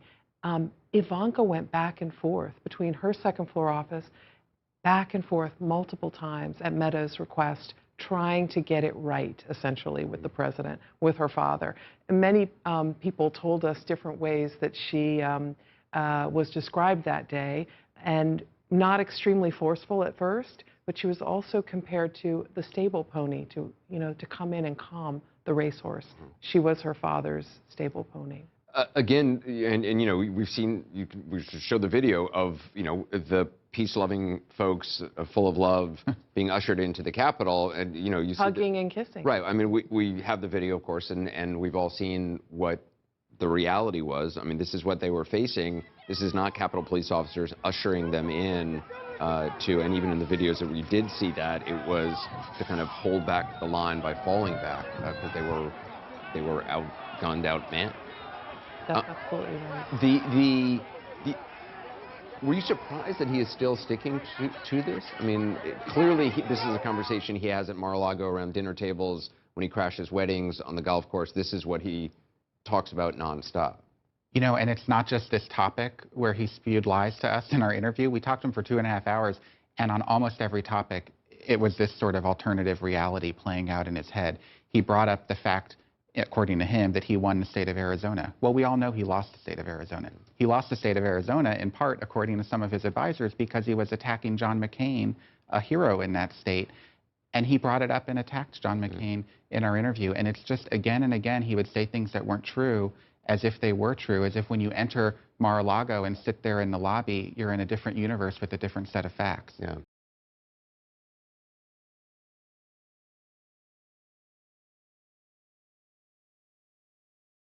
Willie will start on yesterday's move by Nancy Pelosi that is being called unprecedented. Yeah, House Speaker Nancy Pelosi rejected 2 of Minority Leader Kevin McCarthy's picks for the Select Committee tasked with investigating the January 6th attack on the United States Capitol. Now, McCarthy is threatening a complete boycott. NBC News Capitol Hill correspondent Garrett Hake has details. Absolutely confident that a committee in chaos. It's an egregious abuse of power. Pelosi has broken this institution. Republican leader Kevin McCarthy withdrawing all of his selections for the January 6th special committee after Speaker Pelosi announced she would reject 2 of his choices for the panel. Republicans now calling the committee a sham, while Democrats vow to push ahead. We have a bipartisan quorum. We can proceed. The Speaker writing that her unprecedented decision to not seat Ohio's Jim Jordan or Indiana's Jim Banks was necessary to protect the integrity of the investigation. The fact that she has rejected 2 recommendations for 2 members who have indicated that they are not supportive of the objective of the Select Committee is consistent with how serious this committee is and how important it is to have patriots serving on this committee, not partisans. Now, just 1 Republican remains on the committee, Wyoming's Liz Cheney, appointed by the Speaker alongside 7 Democrats, defending the investigation to come. This must be an investigation that is focused on facts, and the idea that any of this has become politicized is really unworthy of the office that we all hold and unworthy of our republic. Garrett Hake reporting from Capitol Hill for us there. Joining us now, co-founder of Punchbowl News, Jake Sherman. He's an MSNBC political contributor, White House reporter for the Associated Press, Jonathan Lemire doing yeoman's work on Way Too Early this week, and member of the New York Times editorial board, Mara Gay. Good morning to all of you. Jake, let me start with you and what we saw on Capitol Hill yesterday. Perhaps predictable that it was going to go this way when Jim Jordan was placed on the committee. But what strikes me sitting here is Republicans are acting like 2 months ago they did not have the chance to create the very commission that they're lamenting is not being created here, which is a 9/11 style commission. Only 6 Republicans in the Senate made that vote. It wasn't enough to clear the 60-vote threshold to create a commission. and it failed. And now here we are with this select committee, which is falling apart before our eyes. What's going on here? What happens next? So what happens next, Willie, is that we have an all-Democratic panel. That's what happens next. Plus Liz Cheney.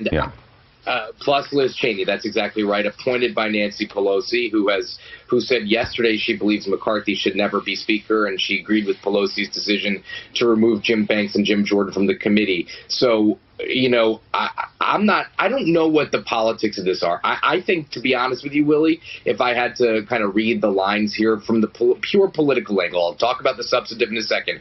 The pure political angle, they both kind of got what they wanted, right? I mean, I think McCarthy didn't want to participate in this and wouldn't have created it on his own volition, quite obviously. And he's not participating in it now. It's a shame because this, again, shouldn't be a partisan issue because as somebody who was there that day, it was a tragic incident. That's number one. Number two, what you said, Willie, is the key point. Republicans are complaining about things that they had in their power to put in place. They voted against the bipartisan committee, a committee in which they would have had complete veto power over every subpoena, over everything that the committee did. So they threw that opportunity away several months ago, and now here we are. They say they're going to do their own investigation, and Willie, they said yesterday, McCarthy, Banks, Jordan, and all those guys on the committee, and they're all men, which a lot of people noticed in the Capitol. What they said is that their top priority is why wasn't the Capitol better prepared? That's a fair question to be asking in the scheme of things. I would not say that's a lot of people's top priorities, generally speaking. McCarthy pointed to the Senate investigation, which has been ongoing. Clearly, he's not very interested, and he said this. He doesn't want a committee with Pelosi. And of course, Jonathan Lemire, Mitch McConnell 2 months ago whipped votes against the creation of a bipartisan 9/11 style commission to look into this. So yesterday, when you have Minority Leader McCarthy standing there talking about the sanctity of the people's house and what Nancy Pelosi, rolling your eyes is the minimum. They had the chance, Republicans had the chance to do the kind of investigation that they're talking about, and they want us to forget that they passed on it. Yeah, we've just hit upon the deeply cynical play that this is. Now the Republicans are going to emerge from this with their own report, which they will put up as a co-equal to what the Pelosi's and the Democrat plus Liz Cheney committee is going to do. And they'll say, look, two different versions of the truth. And they will try to water it down. It's more the same sort of obscuring and trying to, the fog machine as to what happened on January 6th that continues the pattern from Republicans downplaying the severity of that day, which, by the way, we seemingly get new video every day that underscores just how harrowing it was and how much worse it could have been had it not for a little bit of luck and some heroism from some Capitol Police officers. But this is just going to become another political talking point, and they're going to try to turn the page on this as quickly as they can, bury it, say, oh, it's just Washington politics again. And despite pressure from the White House for this to happen, despite pressure, Democrats going into it seemingly with a real good faith effort, a bipartisan attempt to get to the bottom of what happened to try to prevent something like this from happening again, Republicans not going to play ball. And it's just going to lead to more and more Americans just shrugging their shoulders and saying, look, this is why Washington is so broken. So here is more from Republican Congresswoman Liz Cheney yesterday about Minority Leader Kevin McCarthy's threat to pull his picks for the January 6th Select Committee. The rhetoric that we have heard from the Minority Leader is disingenuous. The attack on this building on January 6th was the worst attack on this Capitol since 1814. It was an attack on our Constitution. The American people deserve to know what happened. The people who did this must be held accountable. There must be an investigation that is nonpartisan, that is sober, that is serious, that gets to the facts wherever they may lead. And at every opportunity, the Minority Leader has attempted to prevent the American people from understanding what happened, to block this investigation.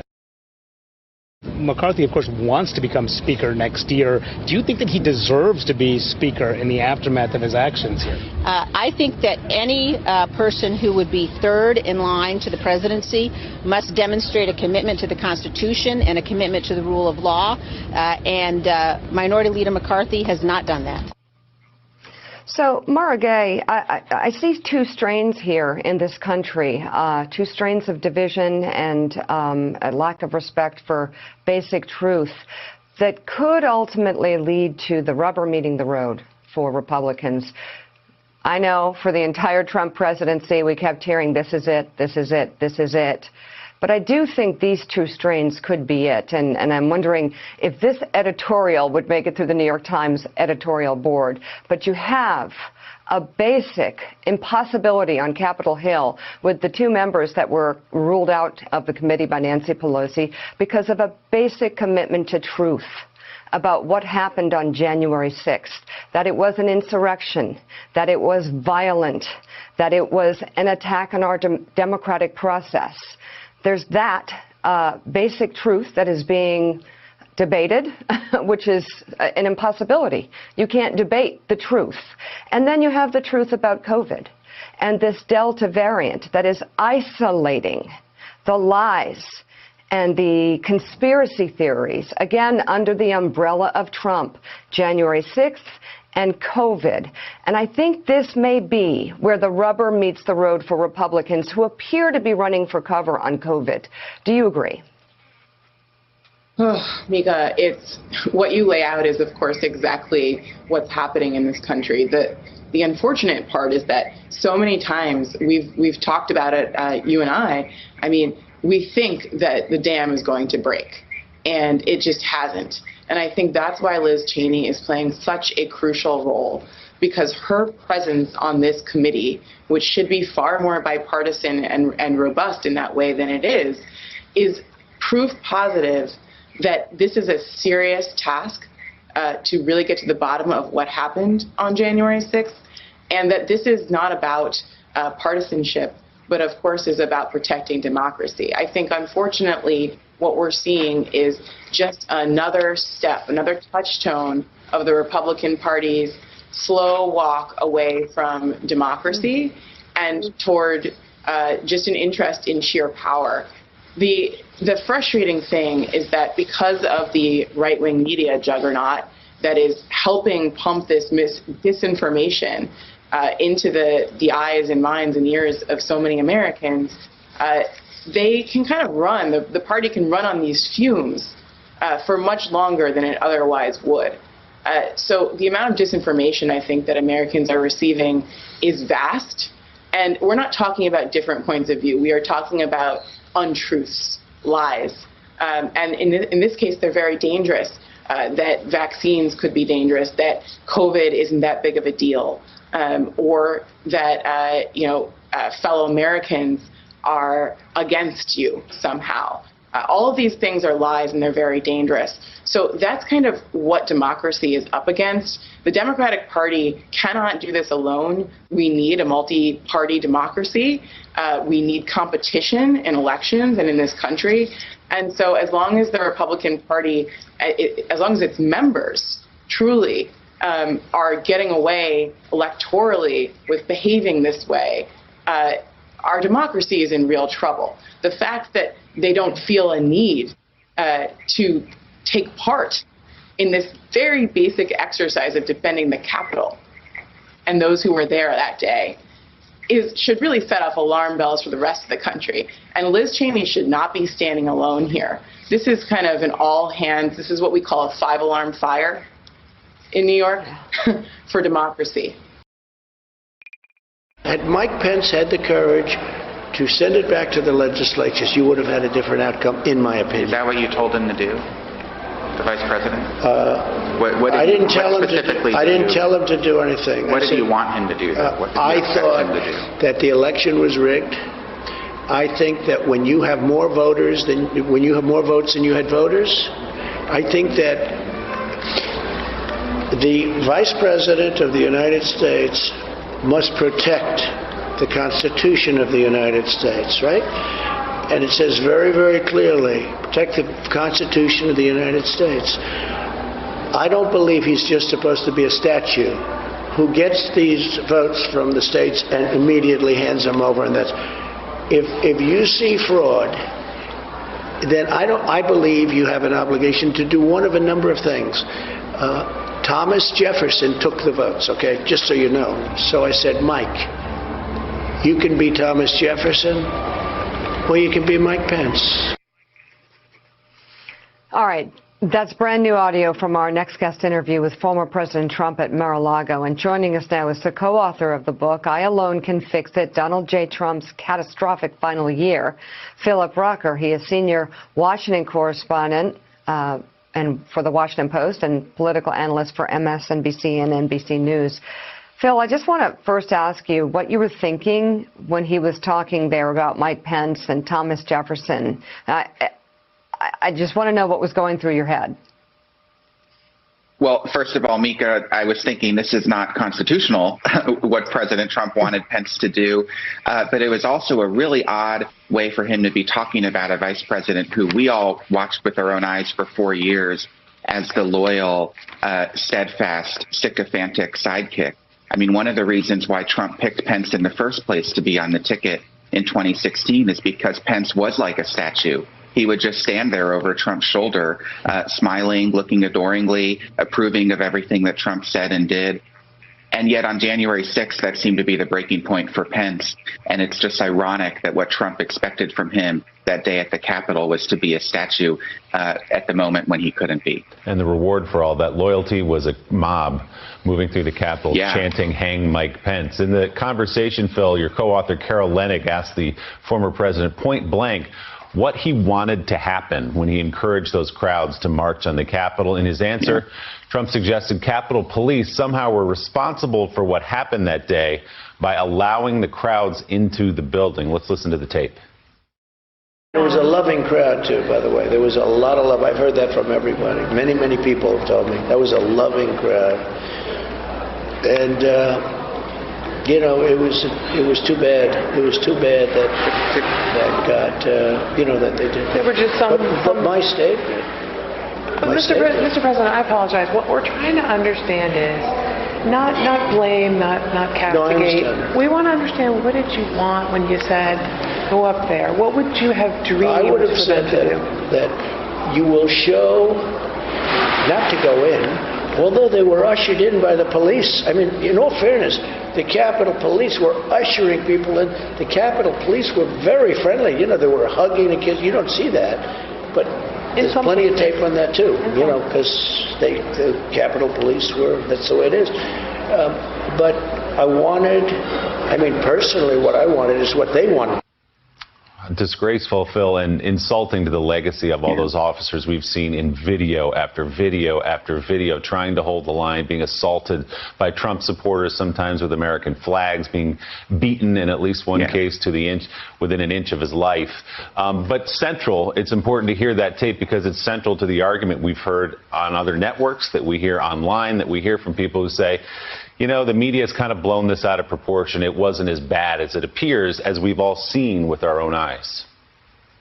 That's right, Willie. That comment from the former president is a complete and wholesale distortion of the truth. We all watched this unfold. There was not love in that crowd. There was hate. There was violence. There was a desire to find and then to hang the vice president, Mike Pence.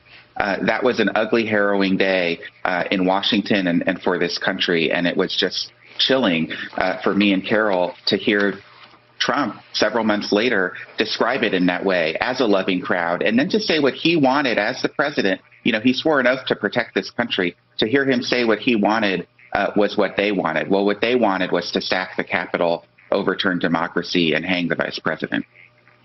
Mm-hmm. Yes. Putting justices on the Supreme Court was a point of pride for Donald Trump during his administration. But his views about the High Court have clearly changed because of the election. Take a look. I needed better judges. The Supreme Court was afraid to take it. Don't forget, if you take all of everything out, take all of the dead people that voted, and there were thousands of them, by the way. We have lists of, you know, obituaries, etc. If you take all of that, just look at one thing. The legislatures of the states did not approve all of the things that were done for those elections. And under the Constitution of the United States, they have to do that. And the Supreme Court, they didn't find fact. Don't forget, they didn't say, well, we disagree. They said, we're not going to hear the case. I'm very disappointed in the Supreme Court. All right, Philip Rucker, give us the context of these comments, many of which are not true. And also, you're sitting there, you're looking at Donald Trump saying these things, speaking in this way. What are you thinking? I'm looking at someone who is ... Finish the sentence for me. Someone who's living in his own head, has no grasp on reality, won't accept what actually happened. And there may be something worse than that. I don't know. I'm not a psychologist. I can't diagnose him, but clearly he was not thinking clearly and not thinking in rational truth. Look, the comment about the list of obituaries, that's not true. There were Department of Justice, FBI people who looked into these claims of election fraud and did not find enough evidence to be substantial in any way in shaping the outcome. And what he's talking about there with the legislatures is he wanted on January 6th for Pence and for the Congress to send the Electoral College counts back to the state legislatures in a number of key states, Arizona, Pennsylvania among them. And his grand plan was that Republican allies in those state legislatures would then somehow be able, through some shenanigans in those state capitals, to be able to send a different slate of electors back to Washington to the Electoral College, who could then somehow vote in Trump instead of Biden, despite the popular vote totals in those states. It's a preposterous plan. It's certainly not constitutional. It's not legal. It's what Trump imagined. It's what he wanted Pence to do. And of course, it's not what happened, because on January 20th, Biden was sworn in. Hey, Phil, two questions for you. Beyond the pressure he put on his vice president, tell us a little bit what you found in reporting your book about how Trump intended to use the levers of government to try to overturn the results of the election. And then secondly, while there with him in this interview, did you get any sense, did you give any tip his hand, any foreshadowing as to what his future plans might be? Do we think you will see him again run for president in 2024? Well, that second question first, he certainly indicated to us that he wanted to run for president in 2024, that he's serious about it, that he's thinking and looking at it. That's 3 years away. That's a long time in politics. He's already 75 years old. So who knows when he turns 76, 77, if he's going to feel up for the challenge. It's exhausting to run for president, of course. But he gave every indication he wanted to. And I actually asked him if he would pick Pence as his running mate again in 2024, and he would not commit to that. He made clear that he would leave open the possibility of a different vice presidential running mate. And when I said, Pence wants to run for president as well, what if you guys run against each other? Trump said it's a free country. So that's a clear change in his thinking than when he was in office. And to your first point, Trump wanted to use every power that he could in the government to try to overturn the results, including pressuring the Attorney General Bill Barr and later the acting Attorney General Jeffrey Rosen to try to investigate fraud. And by investigate, what he wanted them to do was find evidence, come up with something that they can claim as evidence for this widespread voter fraud that Trump imagined had existed. The evidence didn't exist, but Trump put that pressure on the Justice Department and on other branches of the government to the point where the chairman of the Joint Chiefs of Staff, Mark Milley, feared he could actually use the military in some sort of a coup to hold on to power. It was a very real danger to those at the top levels of the Pentagon, and they were trying to guard against any sort of rash, irrational action that the president might have taken in those final days. I just wonder if he understands the deadly consequences of the way he wields his leadership. People went to the Capitol to commit acts of violence against our leaders and our democratic process in his name. People are refusing the vaccine in the name of Trump conspiracy theories. And this is a man who just is driven by hatred. Here's part of what Trump said about the late Senator John McCain. John McCain was a bad guy. He was a bully and nasty guy, bad guy. A lot of people disliked him, last in his class at Annapolis, all that stuff. But he was a bad guy. Okay, I say it to you, I don't care, does it affect me? I won Arizona, okay, by a lot, It didn't turn out that way in terms of the vote, but I won Arizona, everyone knows it, they know it there. He didn't affect me. I won it the first time, I won it the second time, I didn't get along with John McCain. Well, joining us now, Assistant Speaker of the House Democratic Congresswoman Katherine Clark of Massachusetts. And I guess my question to you, Katherine, would be how do Democrats plan to proceed, especially with this select committee, and have an appearance of credibility and bipartisanship? Or is now this select committee exposed to looking too partisan? Well, good morning, Mika. And what we saw yesterday with the Speaker's action was putting integrity back into the process. This has always been about one thing: the truth. Let's follow the facts wherever they lead us. And that has been our commitment as Democrats to the American people. Let's go back and look at the beginning of this commission. We had the grieving mother of Officer Sicknick coming and pleading with Republicans to set up an independent commission where they could appoint members, equal numbers, take it out of the political realm into an independent 9/11 style commission. Those calls, those cries fell on deaf ears. That was voted down after months of negotiation with the ranking member, a Republican, John Katko of New York. It was just tossed aside by Republicans. Kevin McCarthy does not want to look at the truth of this. There is a party of facts, that's the Democrats, and there is a party of falsehoods, that's the Republicans. So I get that. I think the biggest problem here is the same problem we're seeing with COVID, and that is, you can scream the truth from the mountaintops, but it's not stemming the tide of disinformation about COVID or January 6th. And I understand why you wouldn't want a member on the Select Committee that might be a witness. That could be problematic. But isn't there an argument for bringing in some of these members who may not see it the same way, and that is being kind, so that there is an opportunity to hold them accountable and to really pour through and battle about the truth of this day in real time so that the American people can see this debate? What we have to do is keep pursuing the truth, because that's what matters. Walking over here today through the Capitol, I was thinking about that day. I can still hear the roar of that angry mob. I can still smell the smoke in the air and the violence that took place. Turning this sacred place of democracy into a crime scene, and the long-term implications of that for our democracy, that's what's at stake.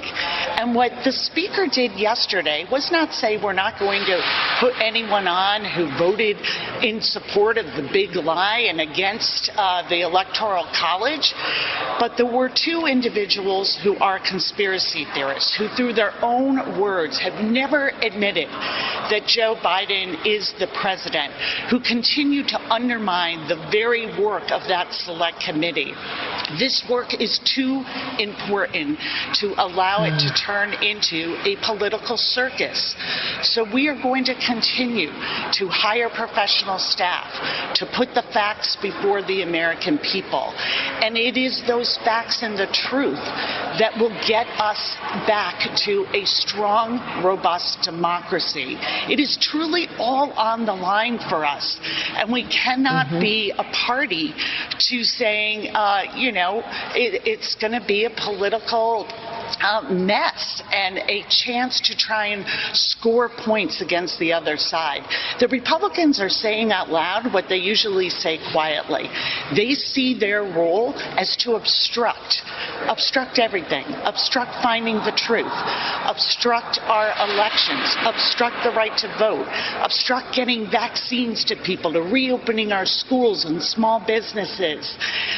The Democrats are going to show up every single day and fight for the American people, fight for our economy, move us forward in this moment of racial reckoning and climate justice.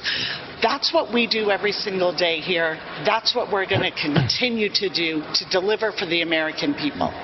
Congresswoman Clark, it's Jonathan Lemire. I want to shift gears slightly. Yesterday, of course, in the Senate, a procedural vote over the bipartisan infrastructure deal failed, but there is optimism on both sides that some sort of agreement could be struck, perhaps as early as the beginning of next week. So much focus is on the Senate with its 50-50 gridlock, with the vice president having to break ties. But the margins of the House are also very, very thin. Can you give us an assessment as to where things stand there on infrastructure, both this hard infrastructure deal, the bipartisan agreement, but also the far bigger like reconciliation deal that we Democrats only? Are these things going to pass? They are going to pass because that is what the American people sent us here to do. They said to us in 2020, we want action. We want to be at the center of the priorities again. That's why Democrats won the White House, the House, and the Senate. It is not going to be easy. Our margins are slim, but what we have in abundance is a commitment to getting this done, to making sure that we are creating good jobs, good paying green jobs, that we are looking after those who look after our loved ones, our mothers and fathers, our children. All of the things that make an economy not only roaring, but inclusive. And that is exactly the work that we are doing every day. So I can tell you, when it comes to the House Democrats, we are not only working diligently, we are excited about the opportunities that are before us with the jobs plan and the families plan. How process through what parliamentary procedure we go forward with this, that's going to be determined in the next weeks and months. But I can tell you that to a member, we are excited about this opportunity to not only build back better, but build back more inclusive. All right, Assistant Speaker Katherine Clark, thank you so much for being on the show this morning. And still ahead on Morning Joe, former President Trump keeps teasing a possible 2024 presidential run. But would he keep Mike Pence on his ticket? What the former president is saying about that in the new book, I Alone Can Fix It. Plus, Transportation Secretary Pete Buttigieg will be our guest. You're watching Morning Joe. We'll be right back. The procedural vote to move forward with the unfinished bipartisan infrastructure bill has failed in the Senate. The final vote was 49-51, with every Republican, including the ones working on the bill, voting against. It needed 60 votes to pass. The vote was intended to pressure the group of lawmakers into quickly finishing negotiations.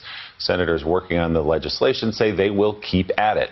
In a joint statement, they write in part, "We will continue working hard to ensure we get this critical legislation right, and are optimistic that we will finalize and be prepared to advance this historic bipartisan proposal to strengthen America's infrastructure and create good-paying jobs in the coming days." End quote. Meanwhile, new polling shows the overwhelming majority of American voters in key swing districts support both a bipartisan infrastructure bill and a separate social spending bill. But there is one condition, and a big one. Most voters say they only support that second bill if it is backed by both parties. With us now, the people behind that poll, Chief Strategist for No Labels, Ryan Clancy, and pollster Amy Levitin. Good morning to you both. Ryan, I'll begin with you here in the studio with us. Walk us through the polling. It looks like 72% of Americans support a bipartisan effort at this legislation, but they don't want to spend too much money, it appears. Yeah, 72% support the bipartisan infrastructure bill. 76% want it alone. They don't want it linked to anything else. So, I mean, what's original about this poll is there's a lot of polling out there about this infrastructure spending, but a lot of it's national, a lot of it's party funded to conveniently give them the answers they want. A lot of it just looks at a specific provision. Are you for or against two-year college? This is the first poll that really gets into the districts, the 33 districts, 20 are swing districts that are going to decide the 22 midterms, to really look at a granular level.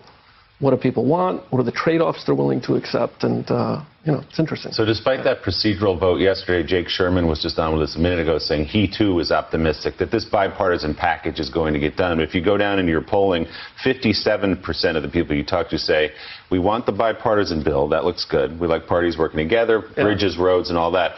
But this $4.7 trillion package, that the White House and Democrats are talking about goes too far? Yeah, I want to give you some findings that really just get to the public's collective unease. Once you start getting to those numbers, we asked a question where we said, if there was that level of spending, what would concern you? And here's what we got. We got 74% would be concerned with runaway inflation, 78% that it would be higher taxes on them personally down the line, 69% lower growth, 69% a negative impact on my family's finances. So it's not that they're against the specific provisions, but collectively, you get to these kind of numbers, they get nervous.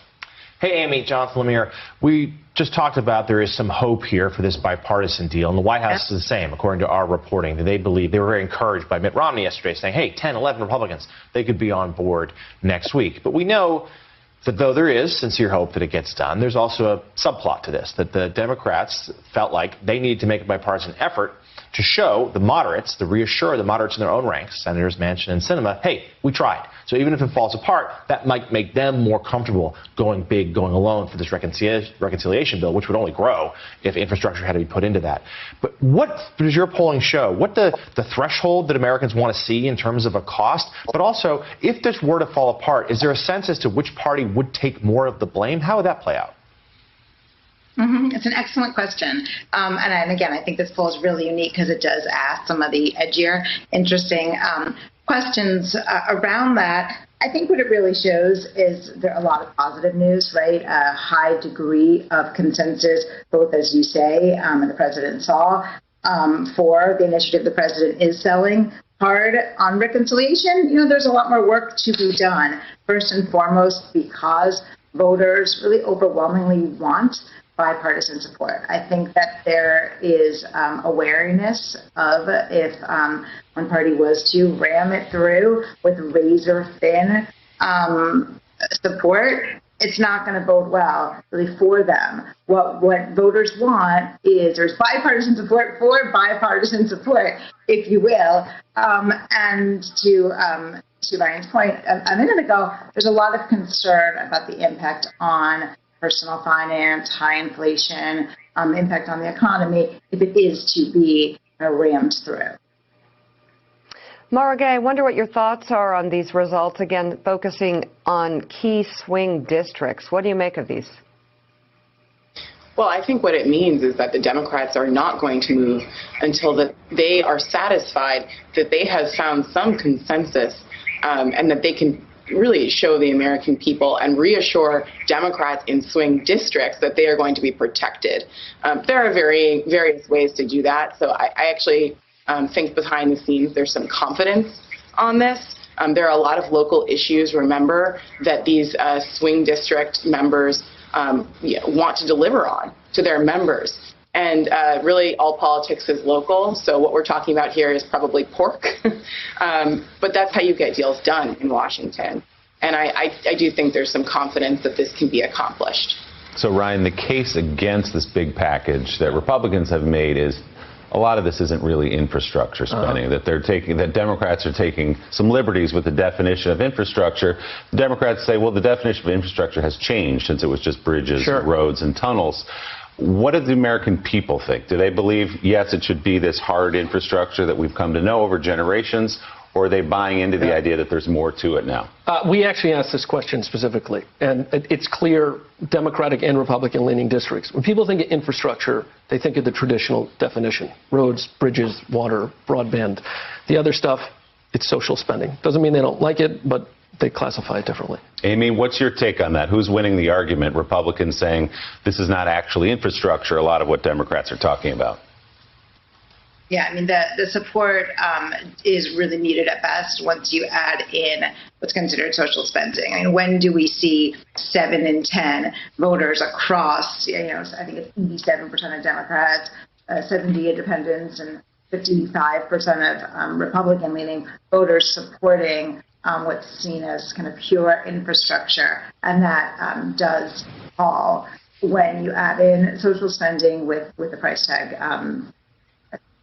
Interesting stuff. Amy Levitin, Ryan Clancy, thanks for bringing us these new numbers this morning. Good to see you both. Coming up next here, the White House is ratcheting up pressure on social media platforms to do more to contain vaccine misinformation. We'll have an exclusive look at how anti-vaccine messaging has been spreading. Plus, Assistant Speaker Katherine Clark joins us to weigh in on Nancy Pelosi's decision to block two of Kevin McCarthy's picks for the January 6th committee.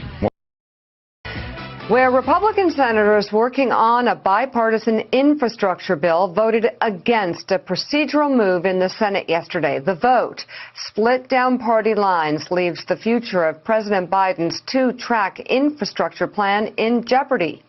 Joining us now, Secretary of Transportation Pete Buttigieg. Very good to have you, Mr. Secretary. You tweeted the bipartisan infrastructure framework makes possible the safe roads, modern transit, and universal broadband that Americans are asking for. We cannot miss this moment. So how do we get to yes? How do we not miss this moment? Well, it feels that things are still headed in a good direction. We're witnessing all of the procedural complexity of the United States Congress, and it can be messy. But over the coming days, feel confident of reaching the point where this can get to the floor. And the sooner this can get to the president's desk for signature, the better. You know, I've been on the road last week seeing firsthand the need in communities as different as tribal country in Arizona and the south side of Chicago. And what every single part of this country has in common is seeing the immediate need to do more for transit, to fix roads and bridges, to do something for our ports and airports, to get lead out of our pipes, get everybody internet. People get it. There's a broad consensus, including among parties that are usually not on the same side. You know, today the president and the vice president are going to be sitting down at the White House with supporters of this package who come from the business leadership and business community and from labor, who are rarely pulling in the same direction. We got you know, everybody from different building trades organizations to the Chamber of Commerce, the National Association of Manufacturers, all saying, let's do this. So there is a ton of positive bipartisan momentum for this. But as we've seen again and again in Washington, nothing moves in a straight line, and there are going to be more twists and turns to get this done. Well, senators are asking for a new vote on Monday. I'm just curious, I mean, what's going to get, you say that there is a lot of bipartisan agreement. What can get a vote through and so that this can actually become a reality? And are you concerned that there is not a bipartisan reality for infrastructure?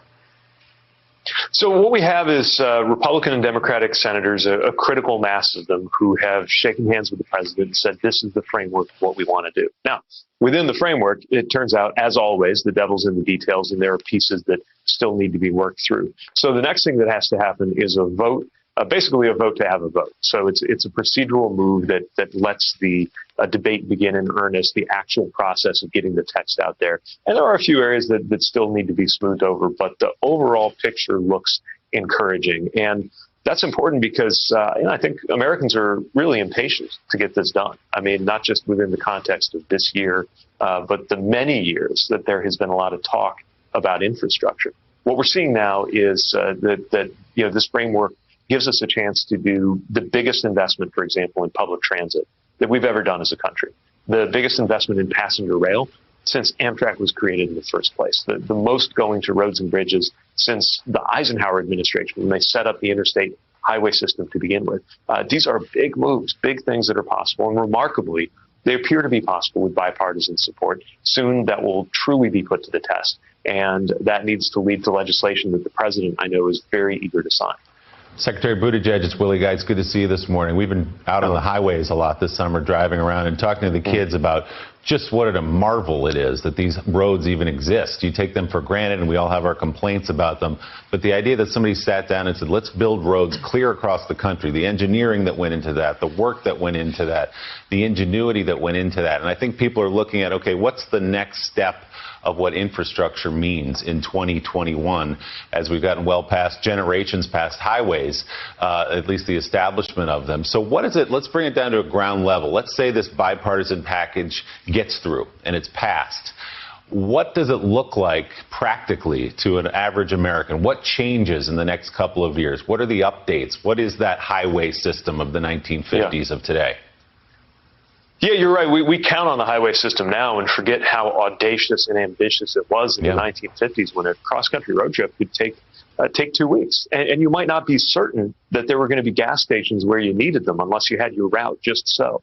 Well, the same thing is true now with electric vehicles. People aren't always certain that they can get a distance of thousands of miles or hundreds of miles and know where the charging stations are. We're going to change that, building a network of 500,000 electric vehicle charging stations across the country.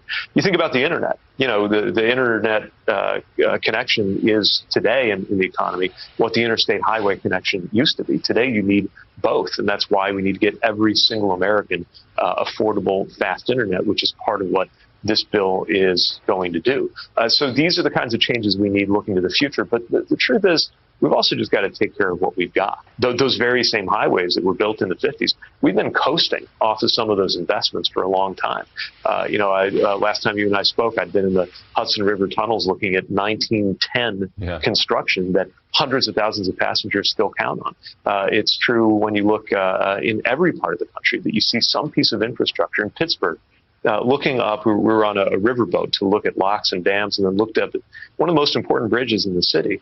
And you can see the mesh that they've installed hanging under the bridge to catch the pieces of concrete that fall off of it from time to time. So in addition to the exciting futuristic stuff we can do from electric vehicles beyond, we've also just got to take care of what we've got. Secretary Buttigieg, good morning. Jonathan Lemire. Another way that infrastructure is in the news, beyond, of course, the deliberations in the Senate, is a potential target of cyber attacks. The oil pipeline of a few weeks ago, that attack, chief among them. And I know with concerns, there's some of it's ransomware, some of it could be even more malicious, attempts to knock out critical pieces of infrastructure, power, water, whatever it might be. Can you tell us a little bit about, especially this year as this issue really comes to focus, things that your department is doing to safeguard critical pieces of the American infrastructure against cyber attacks originating either domestic or overseas? We're paying close attention to this, and in particular working very closely with the Department of Homeland Security, which has a lot of the resources on cyber, as well as the overall national security effort led, of course, by the White House and by the President. The President has made clear publicly and in no uncertain terms that the U.S. will respond, that we aren't going to tolerate the kinds of cyber attacks that are being sponsored or blessed by state actors. But of course, we also see in some ways the sort of distribution or democratization of these capabilities. You know, some of these ransomware things are now pretty much off-the-shelf software that any criminal organization or individual can acquire, which is why we're working with the relationships we have to help encourage players to harden their targets. Look, so much infrastructure is not things like the U.S. Interstate highway system, for example, which is state and federally owned and operated. When you look at water systems, those are owned and operated by small towns or communities. When you look at electrical grids or pipelines, they're owned and operated by companies. Some of those companies aren't very big, and some of them don't have a lot of resources to deal with this. So we have to partner with them to make sure that they have taken the steps to be more immune. We're talking about vaccinating and inoculating the country against COVID. We've got to do something to better inoculate our critical infrastructure against these cyber threats. Secretary Pete Buttigieg, thank you very much for coming on the show this morning. It's good to see you.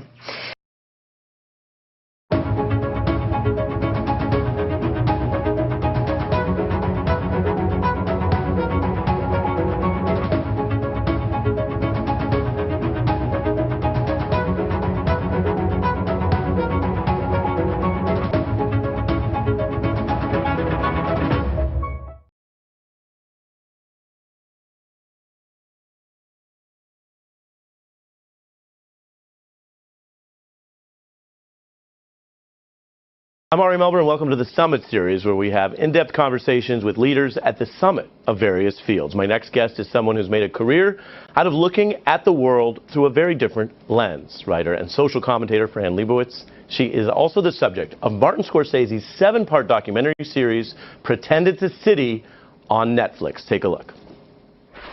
Why do you think so many young people are still coming to New York? What's here? New York. That's what's here.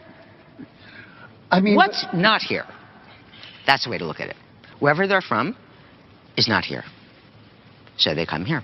No one can afford to live in New York. Yet, 8 million people do. How do we do this? We don't know. We don't know.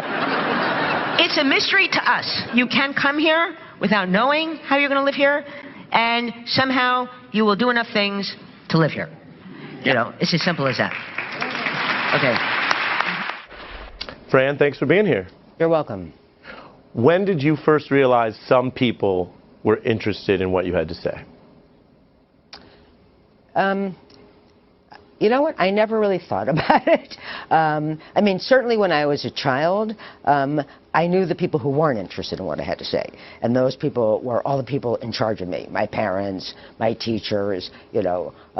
But once I left the, you know, the realm of their power, my contemporaries, even if they were 5 years old or 6 years old, they weren't interested.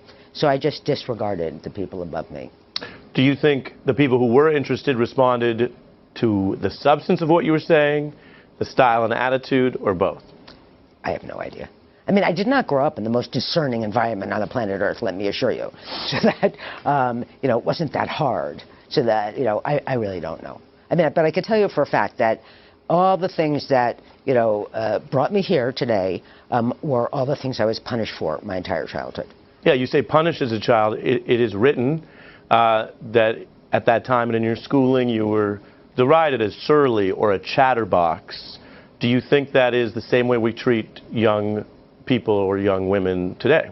Oh, no. Are you kidding? It's the exact opposite. Every single thing I did was at the wrong time.